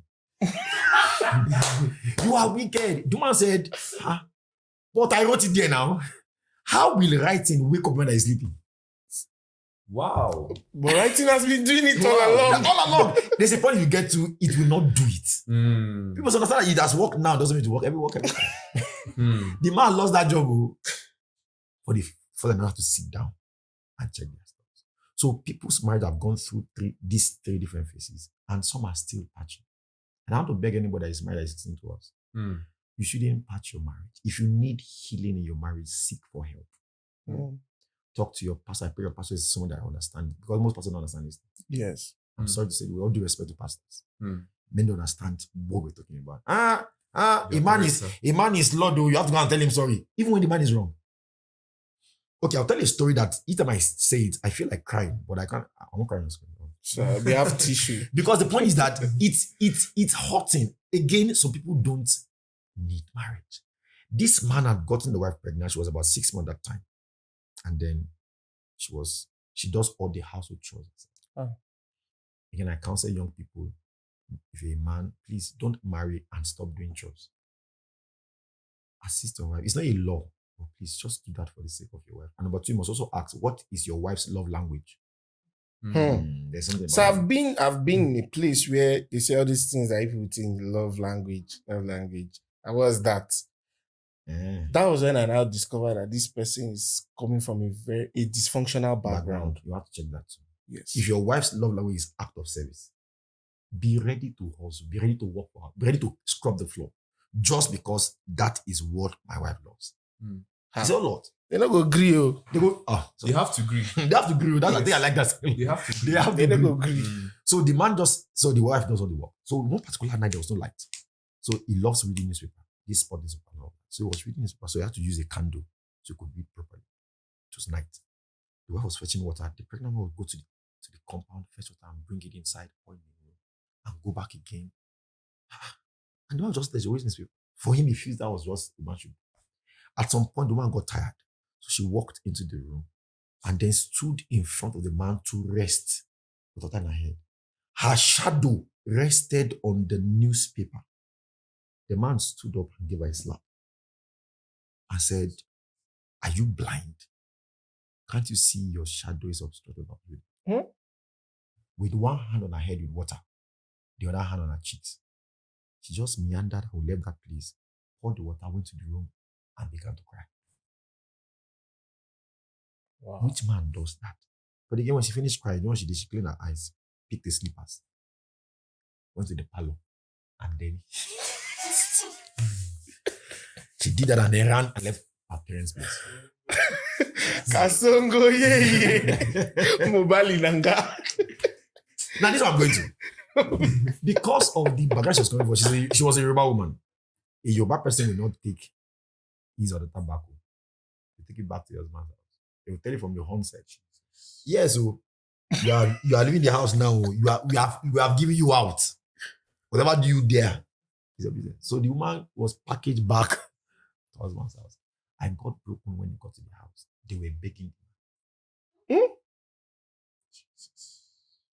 That's why I said I feel like crying. I'm sorry. See what she did. Yeah, I say, you are begging this man. Who should tell the man It was stupid of him to be reading sport newspaper. And your wife was fetching water that good of him will use. And she's pregnant. And she's And heavily number two, pregnant. the woman is heavily, it's about 6-7 months thereabout. And number three, who will tell this man that you don't have any right whatsoever to use your hand to hit your wife? Yes. But they're begging him. Because man, man. Man. Oh. Man. So they package her back to the marriage. And life continued. Of course, she chopped the slap for her child. Because nobody detected the truth. Whatever it is that, you see, marriage is, I don't know, I want to say it again, but marriage is beyond when we are thinking. If you come into a marriage, people use the word, say, I have settled down. I'm sorry. That's not settling You don't down. settle down in marriage. Work has just begun. The work has just begun. Yes. I normally tell people that. And please, always put this, Not- I add this one. Hard work Hard, has just yes. begun. Yes. Ewo. Yes. Yes. You go work till you die. Mm. Because ask your parents now if they've rested, if they're settling now. Your father is about 17, 18, 20 years old in marriage. Ask them, Daddy, have you rested? Are you settling now? Because they've been working back to back on themselves. Our parents don't talk to themselves in our presence. They talk in the bedroom. Most African parents. Your own parent can be doing otherwise, but you see, they have their own issues. They settle down. So it's a whole lot of work getting married. Don't get scared about marriage. Just get prepared. Don't be scared. Just be prepared. If the change come on the first day of your wedding, your marriage, hit it. Be ready to receive it. If it comes 14 years after, be ready. If it comes 6 months, but it will shall come. Yes. Wow. You will one day host the devil. Mm. Invite him or not, he will come. He didn't ask for any invite when it was in Garden of Eden. And guess what? He came in Garden of Eden. Then I saw him almost surfaced again in the marriage of Joseph and Mary. You see, there's a lot about marriage you need to understand, Pastor. God has a lot he thinks about marriage. So God began the word not with ministry, not with church, not with anointing. He began the word with marriage. That marriage failed. God's going to come through Christ again in Matthew, Mark, Luke, and John. He came through somebody else's marriage. That marriage was the marriage of Joseph and Mary. Unfortunately, again, it was about to fail because Mary said, Joseph, how far is it fine? You don't get belly.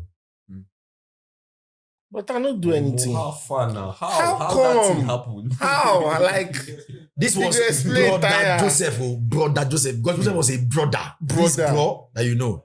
And Sister Mary. And Sister Mary. Yes. youth leader. Maybe you did that or youth president, Youth whatever pastor. it is, youth pastor. Because the guy said, I can't marry a woman who is pregnant. Bible says he was thinking about, I will put her away. Why? I know wahala. While he was thinking of doing that, God said, I imagine my God was saying, if I allow this guy to do what he won't do, this baby no will get father. Oh. Yes. Joseph, in the middle of the night, we are sending Jeremiah, Gabriel, go and tell him, Peggy, carry this woman, marry her. And then before the guy woke up, angel has spoken to him. He carried Mary and married. Christ will have come from a dysfunctional home again. Like repeating what happened in Genesis chapter 3. So God had to intervene and say, Joseph, marry this woman. And I'm happy the man listened. Some guys will go here. Yes. They will stand on their conviction. I can marry her. So you mean you will not do wedding? Because I discerned. Yes, you will not do wedding. No bridal shower. For the ladies. How will people even be looking at me? All my life, With- I have been so righteous. With all your spirikoko. Yes, all the spirikoko. My God. Eh? Sister Mary don't do wedding, no. But Joseph too knows what happened. You know, these days if you don't do white wedding, they'll say maybe she don't get belly. They even have a way of doing it. You will not wear white. You wear brown wedding gown. Yes. Something close to Something it. close. And then Like some milk. of them, you will not have that veil that covers your face. yes. That's how you know. Yes, you would. And some people won't go to church at all. You say, since I've done this one, stay away from church. There's one I'm going to attend very shortly. That one is going to be out of church because the lady was pregnant before time. So people will learn that if you do church wedding, it means you have done it. So that's what I'm saying. How will I marry? So you mean all, and even Mary, let's ask Mary too. Maybe all of Mary's plans just got shattered by God. I imagine that if Mary was Joan, shut her plans now. Yes, now. I'll do wedding. Now. Yes. I'll do of course. my brother train. My this That one thing must be the big deal. waiting. Angel came and scattered everything. And said you will get belly. You dey carry Emmanuel. And then she now said, very foolish, she said, be it unto me. Hey. You mean all of your plans just cut and you said yes? So God had to send angel. Sir, I even think that it was after she had said, be it unto me, That she she now went realized. back and start to think About- of that decision she made. You mean say agree? Just like that. Just like that. So God has a lot to do with marriage. Mm. And I think that's where the devil is fighting. Mm. The pain is that people that get married today, Lawrence and Pastor Phil, they're not ready.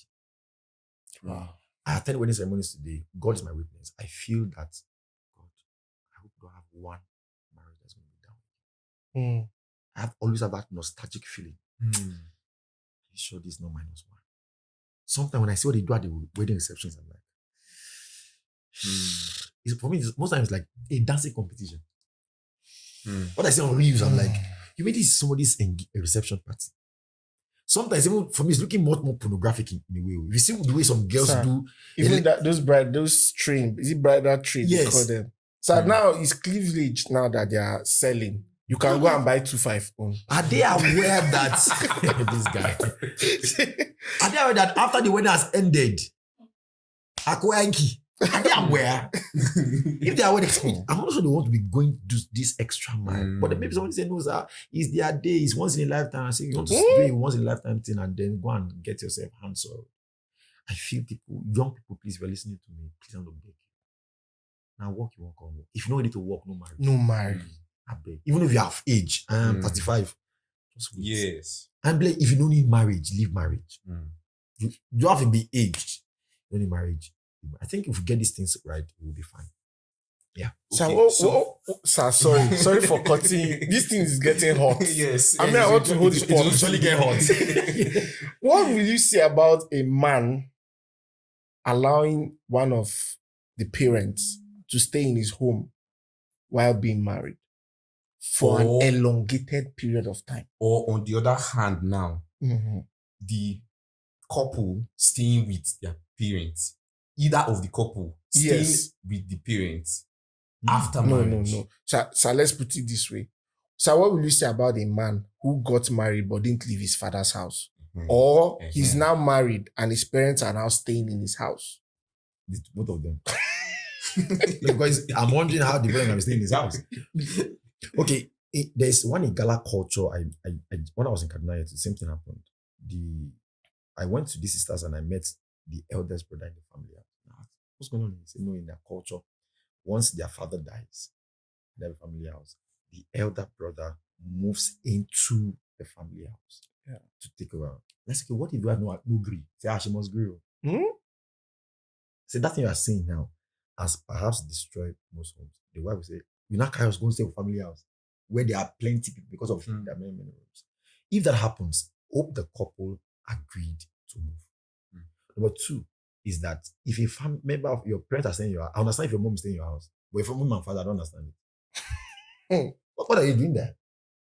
Wow. Mommy came to do Omugo, and I've always said this. I've told my children, as young as they have, my sons here, if you want to do Omugo, I will follow my husband to Omugo. You can't take my wife from me for 3 months.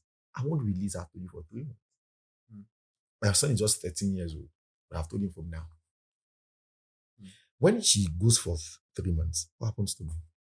You just stay there and bite the newspaper. And face ministry. And face I see what I have a life. And some women went and spent 6 months. Some spent over a year. No, yeah, some of them use it as an escape route because the marriage is already tiring. Some of them have failed, like I told you earlier. Looking for, how do I just go and get fresh air? And I'm saying, you won't do that to my wife. If I want to close my, because again, as I'm talking to you now, I'm eager to go back home. Because when I travel, I'm always thinking about, I'm going to go back home. I expect my children also be thinking like that when they grow up, that let mommy go and meet daddy. But these people just look for how to carry their wife away from their mom and leave their father somewhere. Like it's not right. So the point again, if a father and a mother is staying in a house with their children, I'm like, that's not right. For a week or two, I understand. But for like 3 months, 6 months, something is not right somewhere. So what happens to their own house where they're coming from? But again, is that such decision must be taken by the both of them. They must agree. Not like my father must come. He must not come. If you come and do that, you will embarrass your parents. Because one day she just put over pepper. Maybe your father doesn't eat salt. You just want to salt the food for you. Can you can get out of this place? So Voila. parents shouldn't stay in their children's house. If it happens like that, maybe events, but I don't buy into that idea. Lastly, is that the issue of a child staying in his parents' house, family house, maybe you should ask, maybe it's a cultural norm. And then the wife who is going to leave her own home to stay with her husband in her parents' house should be carried along. If she's not ready to go, the man should not go. Mm. If you force her to go, whatever you say from there is your business. So they must agree on what they want to do for the transition. Wow. Okay. So I think we're already running out of time. So I would like us to be like quite fast Okay. with a few questions because I still have a few questions I Go want to ahead. ask Go you. Yeah. So, sir, in marriage, there's one very sensitive thing, which is finances. Yeah. What is the right way to handle finances? Are you in agreement to having a joint account in marriage? What are the advantages and what are the disadvantages? There's a popular saying that husband money, now our money. Wife money, now her and her money. money. It's not correct. Very incorrect. We didn't come to solve. I also came to enjoy ourselves and all of that. Now, finances is very, very dicey and is relative in the sense that what is right to me may be wrong to you. But I want to approach it from this scripture. The Bible says, let the man and the woman be one. Oneness in marriage involves oneness in finances. And the oneness in finances don't mean that you should bring all your monies and be spent together. No. But there are options. My counsel is this. Number one, do a joint account. But there are different dimensions. Number one, let's have it where the man brings his money. What I'm saying is some people fighting with me, the woman brings her money. Put it on the table and share it. I, as the man, I earn 1 million. My wife earns 2 million. Of course, your wife can earn more than you. So men don't like it, but that's the truth. I preach one day and I said, the men said, God forbid Just imagine. that the wife is going to kill it. Of course, You marry Viper, not my fault. They are coming from a background where wife get money past my husband, I lie you. God, wife say, no, God forbid. They just suggesting, I say, well, that's where you came from. Because I've worked in a situation where my wife's alawi as NYC copper, as the copper was more than my own take-home salary. I didn't tell you, you wouldn't know. She was taking 33,000 at that time. I was earning 15. That has moved from 11 to 15,000. Then in your school that time. Yes. All right. So let's come first about John is that let's all bring all the monies together. That's what I do in my own marriage. You may not need to do that. Because for me, I feel it gives me peace of mind. My wife knows when I have money, when I don't have. It helps. I'm so rested. She can't bring me a bill. She knows you won't afford it. Wow. So I'm rested. And then if I say, hello, Alpha, I want to buy a shoe. Take. Alpha, I want to buy it. Once the money finishes, the net has finished. Everybody go and rest. Wow. So I said, man, this one don't touch it because for the next 2-3 weeks, we have okay. So finances are not troubled. So we bring to the table, when a salary comes, he tells them salary has come. What do we do? They say, what do you want to buy for the house? Buy it. I don't collect that money from my hand, though. It's in an account. Where's my account? Just talk about, okay, share this. So I say, please leave your money there. Let's use my own. For the past 14 years, that's been like that. I will not. Number 2, joint account is that you can say, husband bring a percentage. Wife brings a percentage. The remaining money, do anything you like with it. If you like, I want buy shawarma. The shams. Once they finish, don't finish. If I want to go and save my own, don't come and ask me to borrow you money later. You have your own share. You have let's have you have your own, my own time, yours. So let's determine 90% to the family, 10% out. The third one is that the man can say, keep your money. I don't want. I'm man enough. Take away Odogu. Parara. And it's not bad. You can do that too. Odogu. Madam, in fact, I've seen husband don't even know how much their wife's in. Achalugo. It doesn't, but I say, so hello, we need food stuff in the house. The man will buy it. Hello, he pays fees. He does NEPA bills. He does water bills. Does all the bills in the house. The wife is just there doing her thing. Whatever she likes to do with that money, the man is not bothered. Wow. But I say that one too. Time will come and I go clear. I go clear. Because that man cannot ask them for money. Of Man will course. say, she will do the work. The last one is that everybody should hold their monies. You keep your money. But of course, that also is disadvantageous because again is that we don't know exactly what is coming, what is going out. People can just come and score. You bought TV in the house. How did you buy it? I don't know. Okay, there's a couple I heard about some years ago. The man was building a house. He didn't tell his wife. He didn't buy the house. You have to buy blocks. So it was clear that I'm surprised my wife. When he was done building, after like a year plus. So he called his wife. Hello, baby, he said, I'm give you a surprise. So he went to the lady's office and blindfolded her and drove her to the house he has just built. He just went, oh my God. The house was set though, not like just for her to carry her bags and enter inside. Everything was set. Kitchen was set. Everything was set. My God. But she not came back. Why didn't they sound surprised? It's okay, well, I have a surprise for you. The wife now tied the husband's face and drove him to the house she too was building. And our own house was twice the husband's house. My God. Where would they live? Odogu, where you go live? Husband said, I am the man. Sell your house. Wife said, sell what? I built the house to live inside. Your own is smaller than my own. Go and sell your come and live here. I will not, a man will not do that though. Man will not go and sell it. Pride. Pride. The question is, what do you want to do? To build a house is not to buy a house. You did over. So you mean they had their different monies. And they were not accountable. And they had strength to do anything they liked. So that marriage almost crashed. I didn't know what happened to him eventually. I didn't follow up the story. Is that if a couple does not know how to manage finances, the marriage can be wounded, can die, and can fail. Wow. Two things that destroys marriage, if you don't take care of it, number one is finance and sex. The two strong pillars. If you don't know how to manage the two of them, if you say anybody married, go and ask them, is it that money or sex? At least 90% or 95% of it. Wow. Thank you so much, advise couples to take a look at their finances. Thank you so much, sir. This is like accurate. I like telling you. So I like the simplicity of communication. Communication and how you broke everything down. Yes. So I would like to ask this question. Now, this is a scenario. A wife now. She's not happy. She's thinking of how she should handle this issue. Now, this is the issue. Her husband makes decision based on his parents' instruction and judgment. You marry Bomboy. So when there are issues, her husband will always refer to the parents, discuss with them, get their counsel, and now bring it over to his own home and then carry it out. And a lot of times, she's not okay with those decisions. So how should this issue be handled? She should have seen that sign when they were cutting it. Of course. That this is just too obvious not to have seen it. She can't claim she didn't see it. Now, if this was happening, you see, it's going to be a very, very tough decision because this is how perhaps the guy was raised. It's a matter of calling your husband and sitting him down. This is what I want us to do. Will he hear you? I can assure you no. Number two again is that people should also have authority figures in their lives. Thank you, sir. Couples should have authority figures. I'm an advocate for authority figure. I would not advise any of my girls to marry a man who does not have authority. If I'm your father in the Lord, I won't allow you to do that. John, are you hearing me?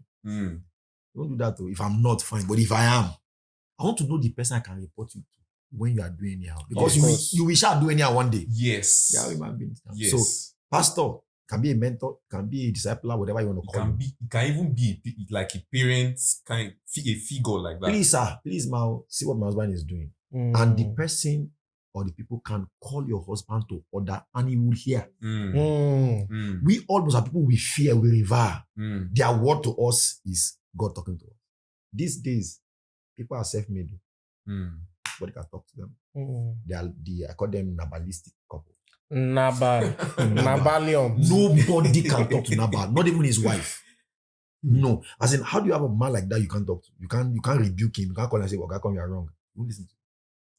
Everything I expect, talk to you. If you don't have that kind of person, sorry, you have to run the home like that. Because the guy will almost not hear you. These are you make it as if like you want him to hate his parent. And that's not the point. Let's be thinking, no, for daddy, or maybe the parent not die. We can't be praying for your parents, Wow. you're praying Lord to die.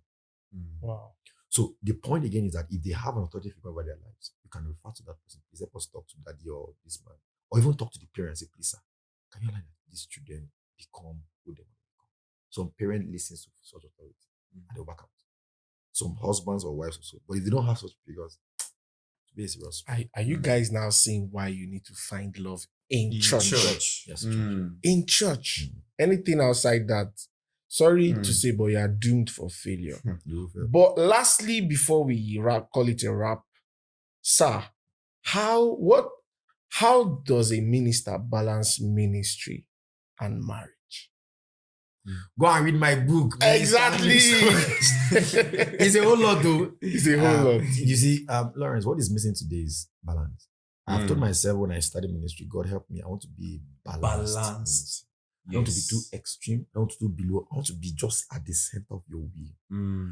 The extremism is too much. The ignorance also is too mediocrity. I think that's the right word. Mediocrity is also too alarming. People are just like, so a minister can do ministry and still do marriage properly. They are both like Siamese twins. They are together. If you are not married, you're a minister, stay like that. But once you are married, there's need for adjustment. Like I wrote in the book, some people say, I'm a minister. I'm married. I want to marry now. So let my wife take care of the family, me take care of the ministry. It will not work like that. Once you do ministry and you also have to take care of the family, you are going to fail in that direction. Both of you now be doing the ministry together. So that's why you want to marry. Minister want to marry somebody, please make sure the person also likes ministry. I want to do ministry that way. We've seen cases where the woman say that, now you go call, you no call me. So she's not part of the ministry at all. She's just at the backstage. She doesn't know about the ministry at all. She only just a house, make sure that everything's. I'm like, no, it will tell off one day. So ministers want to get married. You also understand that they marry a woman or a man. It also affects women too. A woman minister want to marry a man who's not into ministry. So about I talked about it in that book. Number two, I talked about people that they are both ministers. Wife minister, husband minister. How do they blend? Number three, there's some people that their husbands or their wife are not ministers. Okay, let me use male figure now. The male is a minister, the wife is not. So because you're a minister, you want to make your wife a minister. It's not right. If God called you as the man, don't call your wife. They Allow do it God to most call your times. wife. They do most times. Before you see prophet, Mrs. After 3 years, you now see prophet, prophetess. I get tired. Some husbands are the one that call their wife because they feel as if I'm doing this. Maybe they think I say maybe if you do that, you can work. Yes, and sir, sorry for cutting you. The one that gets me pissed is like after few years, you now start seeing the lady trying. This one I've seen it. The husband is a prophet, so-called prophet, and now his wife now has now become a prophetess, and now she's now laying hands and trying to see vision. I call it trying to see vision because I know she's not called. I know the eyes are not open, and I know she's just saying rubbish. And these are some of the channels in which corruption enters into the church. Because the woman will say what she did not see, and because the husband wants to save her face, he will agree, and in a way damage the life of someone. Damage the lives of your followers. Please, if your wife is not called, allow her to be uncalled till she finds her calling. Allow God to call her. Allow God to call her. Because it has now become a norm. Before you know, a lady that wasn't a pastor is now bearing a pastor. She didn't have any form of training whatsoever. So ministers can do better by allowing their wives be part of the ministry that they are doing. 100%. Not ask her to take care of the house. I didn't know. The house also, the husband must be part of it. We have people in the scriptures who did very powerfully well in ministry and didn't do well in marriage. I'm sure to be surprised. As good as Samuel was, he didn't do well at home. Wow. The same Samuel, Samuel raised 2 children who could not take over from him. Israel said, we don't want your children. They don't behave like you. Hey. This was Samuel that spoke and his word never fell to the ground. But at home, he failed. What about Eli? In fact, you be sure that you hear this one. Jesus. Moses. It have a good family life. Sir, is it true that a man will look almost like his spiritual father? I know this question is kind of out of line, but you will look more like your genealogy. Lawrence, I want us to be careful with that one. You see, it's because you see that's what is raining these days, and Okay. I want to tread with caution Okay. because you see cases where it looks like it's becoming a human worship, Mm.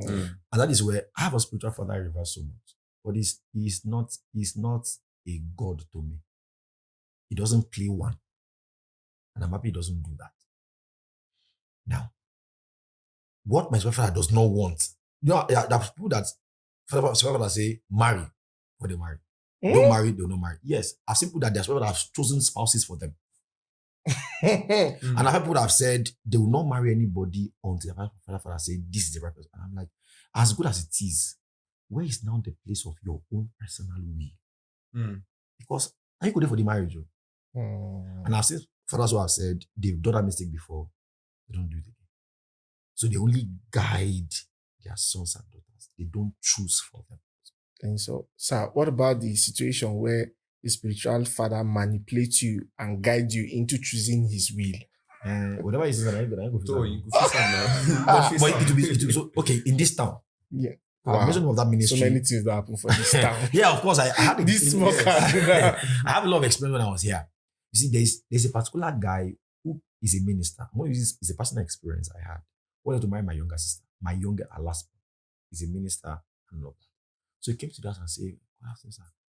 So my sister was telling me, "We want to marry this guy." I said, "Okay, let him come to the house." So I spoke with him. Yes. I asked him a question, was like, I didn't pray for this thing. I said, you want to marry my sister? I won't make a mistake of giving you a lady. And then he said, okay. I looked at him, I felt, well, I told my sister, give him some time. And my sister was too... So they started a relationship. Along the line, I observed my sister was becoming very closed. She was not... The guy had broken her heart. He had gone for someone that was fairer than my sister.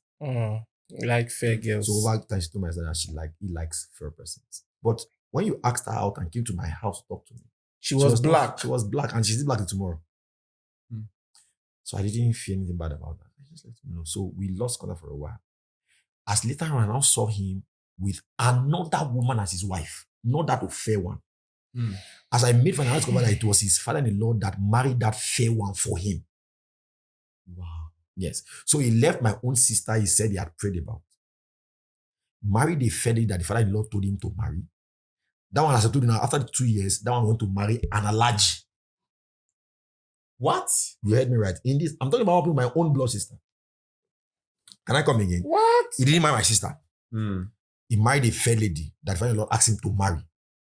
That lady that he married after 2 years now went back to marry an Alhaji. This guy I'm talking about now has remarried somebody else. My God. A minister. My God. So if we're not, people have come to ask me, sir, what do you say? I want to marry this person. I say, me? I know too much not to do that, make that mistake. Have you prayed? Are you sure? Okay, so somebody called me from Ondo State while I was in Kaduna. Good afternoon, sir. My name is Andrew O'Brien. Somebody gave me a number. I said, who is that? He said, one of my friends. Mention person, I didn't know. He said, sir, I want to please send my name and the name of my person I want to marry so you can pray for us. And let me check if it's God's will. I say, sorry, I am a pastor, I'm not a seer. He said, but the person that told me that I was in the business that day when I was in that call. Told me that you can help me. I say, I can't help you, I can see for you now. He said, please, sir. I said, what is the problem? I knew there was a much. She spoke about almost 40 minutes. She was going out with the guy, and then she went from Lagos, she went to Ondo State to go and collect her result finals. The guy was still living in Ondo State. So he stayed with him for about 2 weeks and found out some feelings. Yes, the guy was not cheating on him. The guy was not keeping some secret chat and all those things. They started having issues, they had beating themselves. She said she loved the guy. So she wanted me to pray. To unlove him. No, you unlove him as in she loved the guy, and the guy is behaving someone like this. Want to be sure that is she doing the right thing. And I said, people, I said, I've heard you. I said, this is what we will do. Where are you? And I said, guys, I said, please, can you please carry your bags? Pack your things first. And leave first. This is how I said, because number one, what are you even doing in Gaza for 2 weeks? He said, for that, I said, yes, okay. So she went, I said, lodge in a hotel, I'll pay for the hotel. She got to the hotel and said, sir, I've lodged. Okay, lodge in there. And then we'll settle. The following day, she came and said, sir, please don't worry. I have come back to the guys. That's the last time I spoke to her. So she wanted me to see on her behalf and tell her that, go ahead. I said, I am not a seer. Till 3 days ago, I put my phone for you. There's somebody that say, so I've seen somebody now. She was heartbroken about 3 weeks ago by a pastor, 3 months. By a pastor. Pastor, I don't serve breakfast. My last question is On that, okay. on So, that. that's why I say, sir, I've seen somebody else. What do you say? It's not me. You will go back and pray like you prayed the first one. Let me tell our audience that it is possible you pray and you are convinced it's somebody and it still did not work. Yes. Yes. Hmm. Yes. Hmm. Yes. It's possible God says, I've had people like that. and it still will not work. Mm. God did not lie. You must understand there's a place of human participation in this matter. Wow. Mm. If God tells me that Pastor Phil now is my husband, I'm a woman, for example, he has a role to play in what God told me. Mm. For example, if he misbehaves, Mm. and I said that he's cheating on somebody else, God said he's the one, but he knows he misbehaves. I'll leave him alone now. Yes. So doesn't because so even if someone is misbehaving and it's obvious, and God said he's the one, God didn't lie, and that person mess up. Yes. Mm. So deal with that thing and don't say God lied. No. So this particular person I'm talking about, the lady said she prayed. The guy told me that he prayed overnight, about just December last year. He said something. Wow. And gave me his reasons. The reasons were not genuine reasons. One of the reasons was that the lady was becoming fat. Wow. So the one he will get married won't Wow. become fatter after birth. After birth, is even to think either she can be fatter or slimmer. Mm. Yes, it can be either way. Mm. Number 2 again, she just felt that it needs more conviction. I'm like, is it now you need more conviction? What? It's been 3 years of courtship. It's now you need more. I need God to tell me more. This has ended. So they parted ways. So I want to ask that ministers who wants to get married should please get their convictions themselves. Carry your friend Lord along. Mm. He can guide you. But ensure that if you marry anybody, it's the person you chose to marry. So that when the chips are down, you won't say, Daddy said I should marry you. It was me that married you, and I will face the music. Yes. Yes. This is very, very important. Wow. Wow. Thank you so much, sir. Yes. So my last question, to be 2 in 1, actually. Okay. And this is like a bonus to our singles out there. Should a lady approach a guy that she believes have been showing her green lights? Should a lady now approach her Iscariot? like they are friends who, but he will not just speak up, he will not just say anything, but his body language, everything is telling her that no, this guy is playing along. So but he's delaying. Yes, but he's not saying anything. So should she now take the bull by the horn? And she even has strength to take the bull. Leave the bulls on alone, no. And make an advancement. And then secondly now, sir, just recently, because I and my wife, we actually do a lot of counseling. Good. Yes. So we've had a large number of people that I'm talking specifically about ladies that pastors, ministers asked their hand in marriage. Meanwhile, they already have a backup plan. Yeah, now Plan B. Type C charger. Plan B. Power bank. How do we handle this kind of issues? Because this is a very sensitive issue. Very. Yes. Very, very. So those are my last questions. The first one, sisters, please don't ask a guy out. It is none of your business. It is not your calling. It is not your responsibility.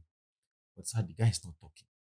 I can teach you. Let me tell you how to make him talk. It's true some guys cannot talk. How they got to that point, I don't know. But they are there. Now, get to him and ask him questions like, when do you want to get married? Let him tell you, me, I'm not going to marry you. So you know that this one is not any no-go area. Yes. But maybe in the next 3 years, in the next 4 years. Okay. What about courtship? When I'm going to start courtship? Are you in a relationship? No. When do you want to start? I've not seen somebody I want to marry. Or you are getting clues already. Yeah, you're getting clues. I'm not Yes. convinced. Okay, what are the kind of qualities you want in the person you want to marry? Once he's talking, you are looking at yourself and say, I don't fit into this guy's mind. So you are not telling him directly that, see me here now. No. You're trying to get to see what are his psychological standpoints on matters like this. Because some of them are not like that. It's because of where they are standing. Mm. Or they will say, I want a lady that is fair, oh, and you are black. She won't see you. Mm. I want a lady that is fair, you are fair. A lady that is very quiet. Maybe you are not extremely quiet. I don't want a lady that is from my village, from my state. You know, you are not from his village. So You are from Olama Boro. Lama Borough. So if they come after you, I'm not there. So you can ask this question. Number 2 again is that you can go through your father-in-law, your pastors. They can do a lot of job for you. Yes. Even the same church. Yes. This person, Yes. they can find a way. And there's a place where matchmaking is right. Even though I don't like it. I don't like it either.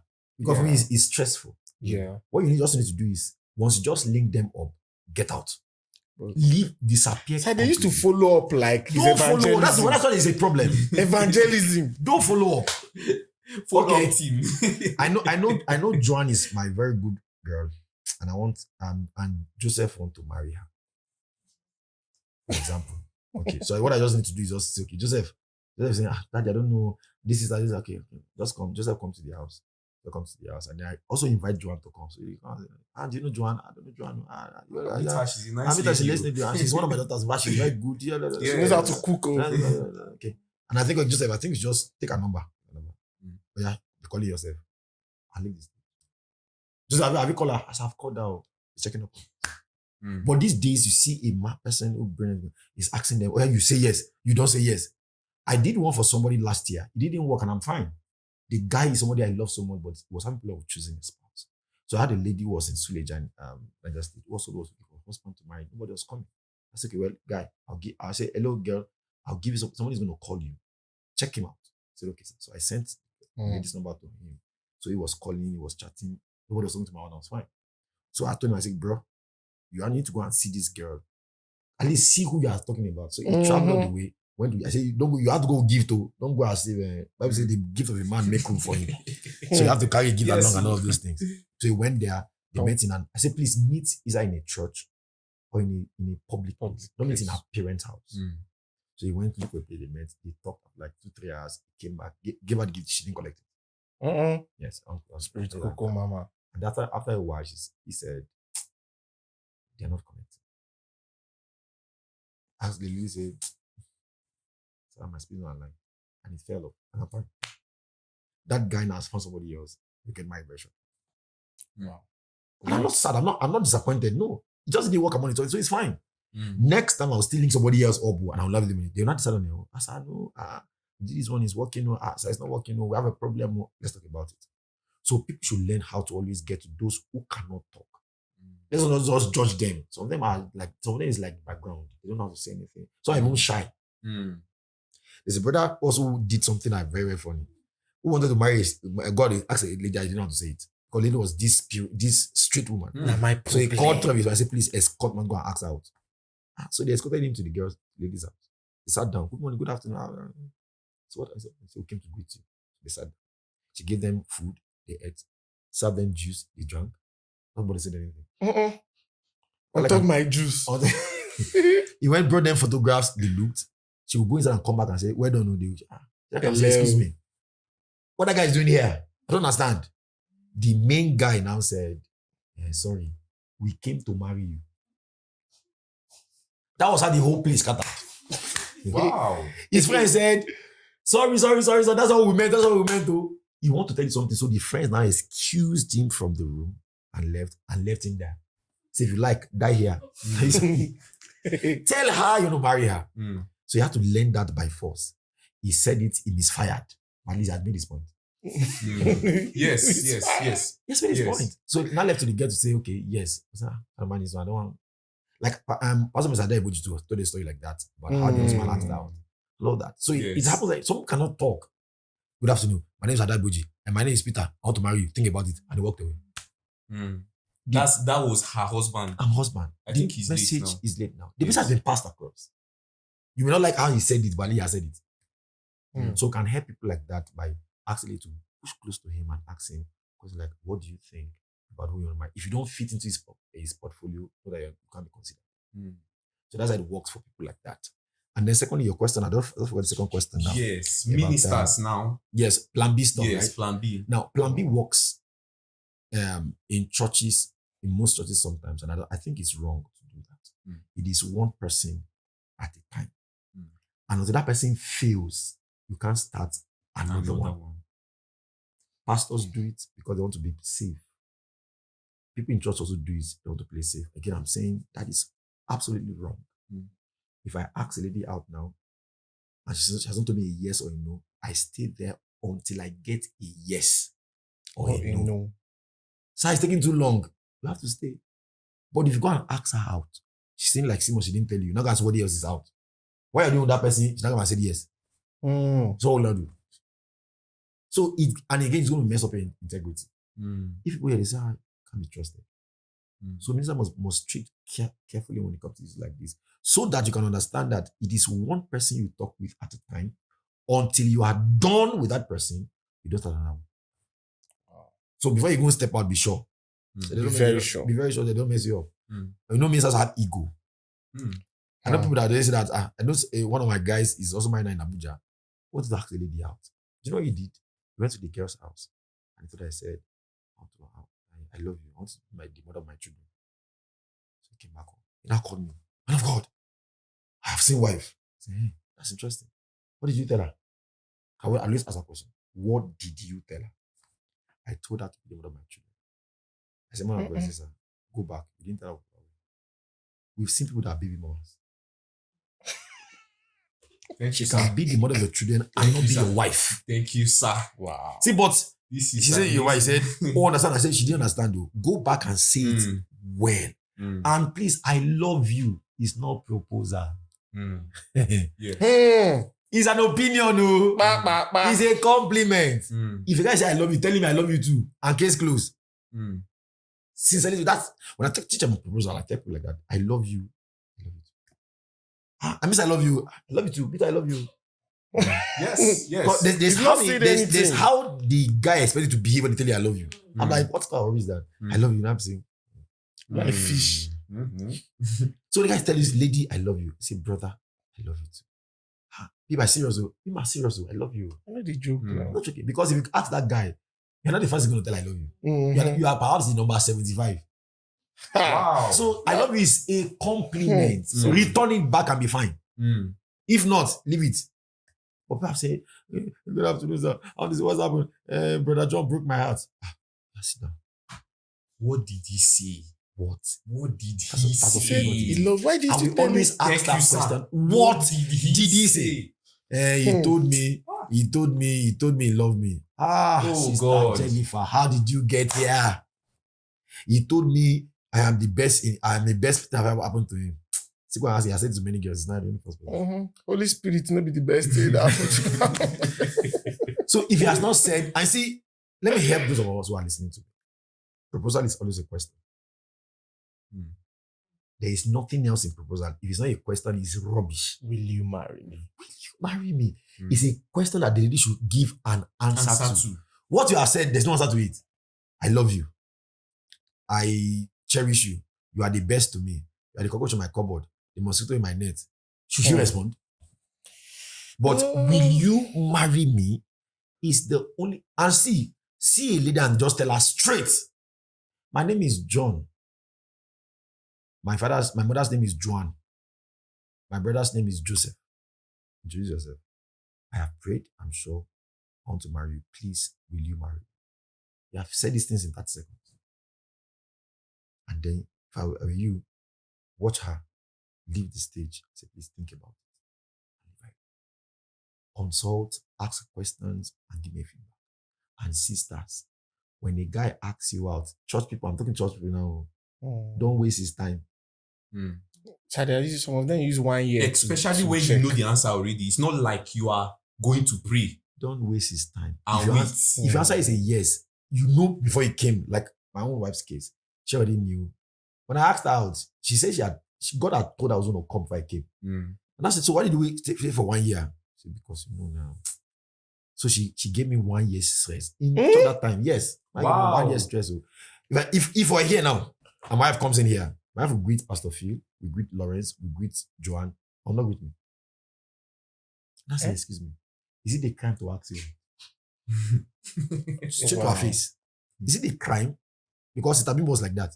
So all these pure spirit. Because you know when I heard God was telling me that, so I was like, God, you want to just punish me. Sincerely. One day I came to church, I was on jeans. I was wearing t-shirt, a jean canvas, and a face cap for a prayer meeting in church. We finished. I greeted my fiancée. Then she didn't answer me. I said, what happened? She be like this. Say, I'm dressed. I'm like, Eh? Wow. she said, me. she said, I looked like a sinner. My goodness. Hey. That was the wife I married. Just if not me, I know don't run. I go run though. Because they used to call me social Christian. Because then I'm always my punk. I'm not this secluded. I'm a child of God who is not always doing shoosh like this. I'm always everywhere. I used to wear jeans. That time to wear jeans in our fellowship was like a sin.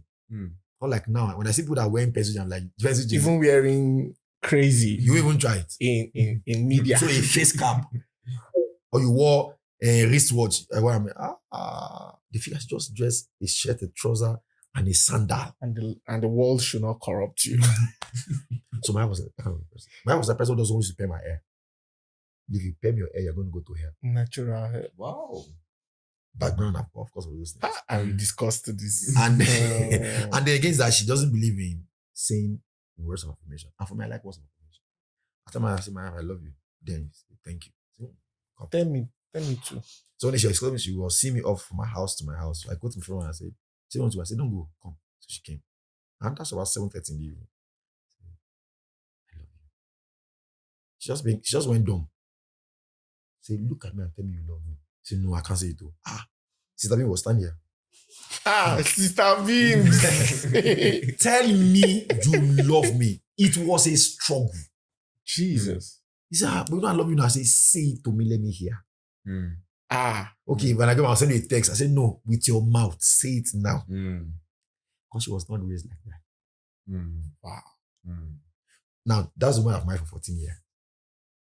But she has improved over the years. My wife writes me love letters almost every month.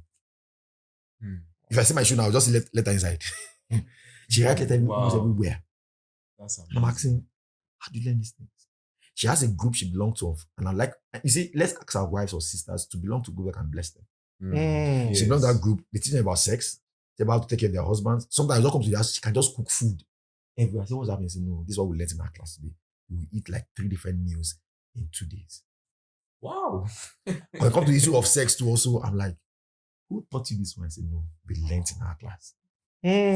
Wow. So you don't mind and sit down, you have Very you mind and interesting. start learning and keep improving. Very interesting. Very interesting. So Zabiba has become my wife now. And then she's she's way better. Not like you just marry and just climax and plateau. That's actually the goal. That's Actually the goal for marriage. You are supposed to grow together.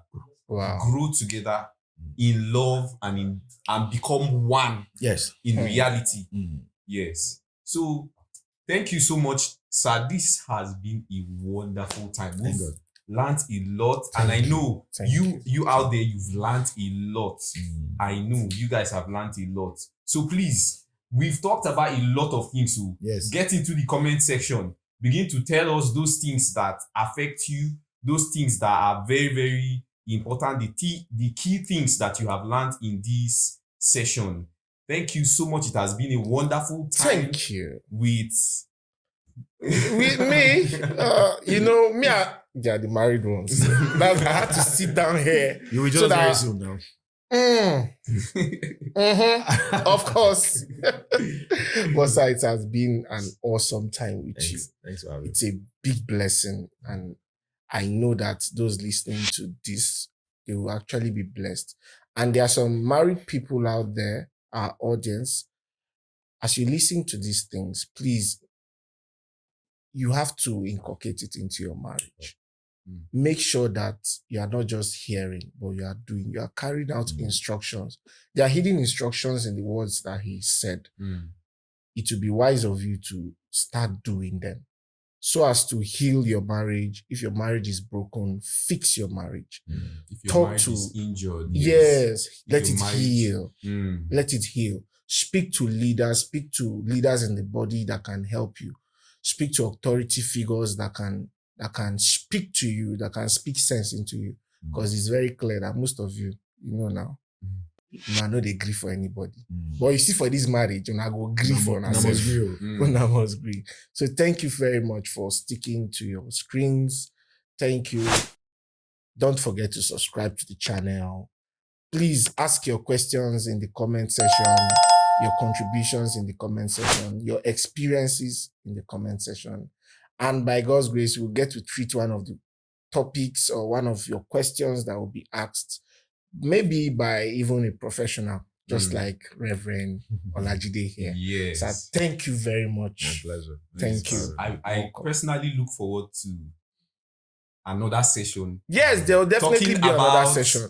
Sex, because he wrote a book, Sex is Sweet. Let's talk about So, Let's talk about let's it. talk about it. We will be discussing it exclusively on not Netflix, on this channel. Thank you very much. Have a wonderful day.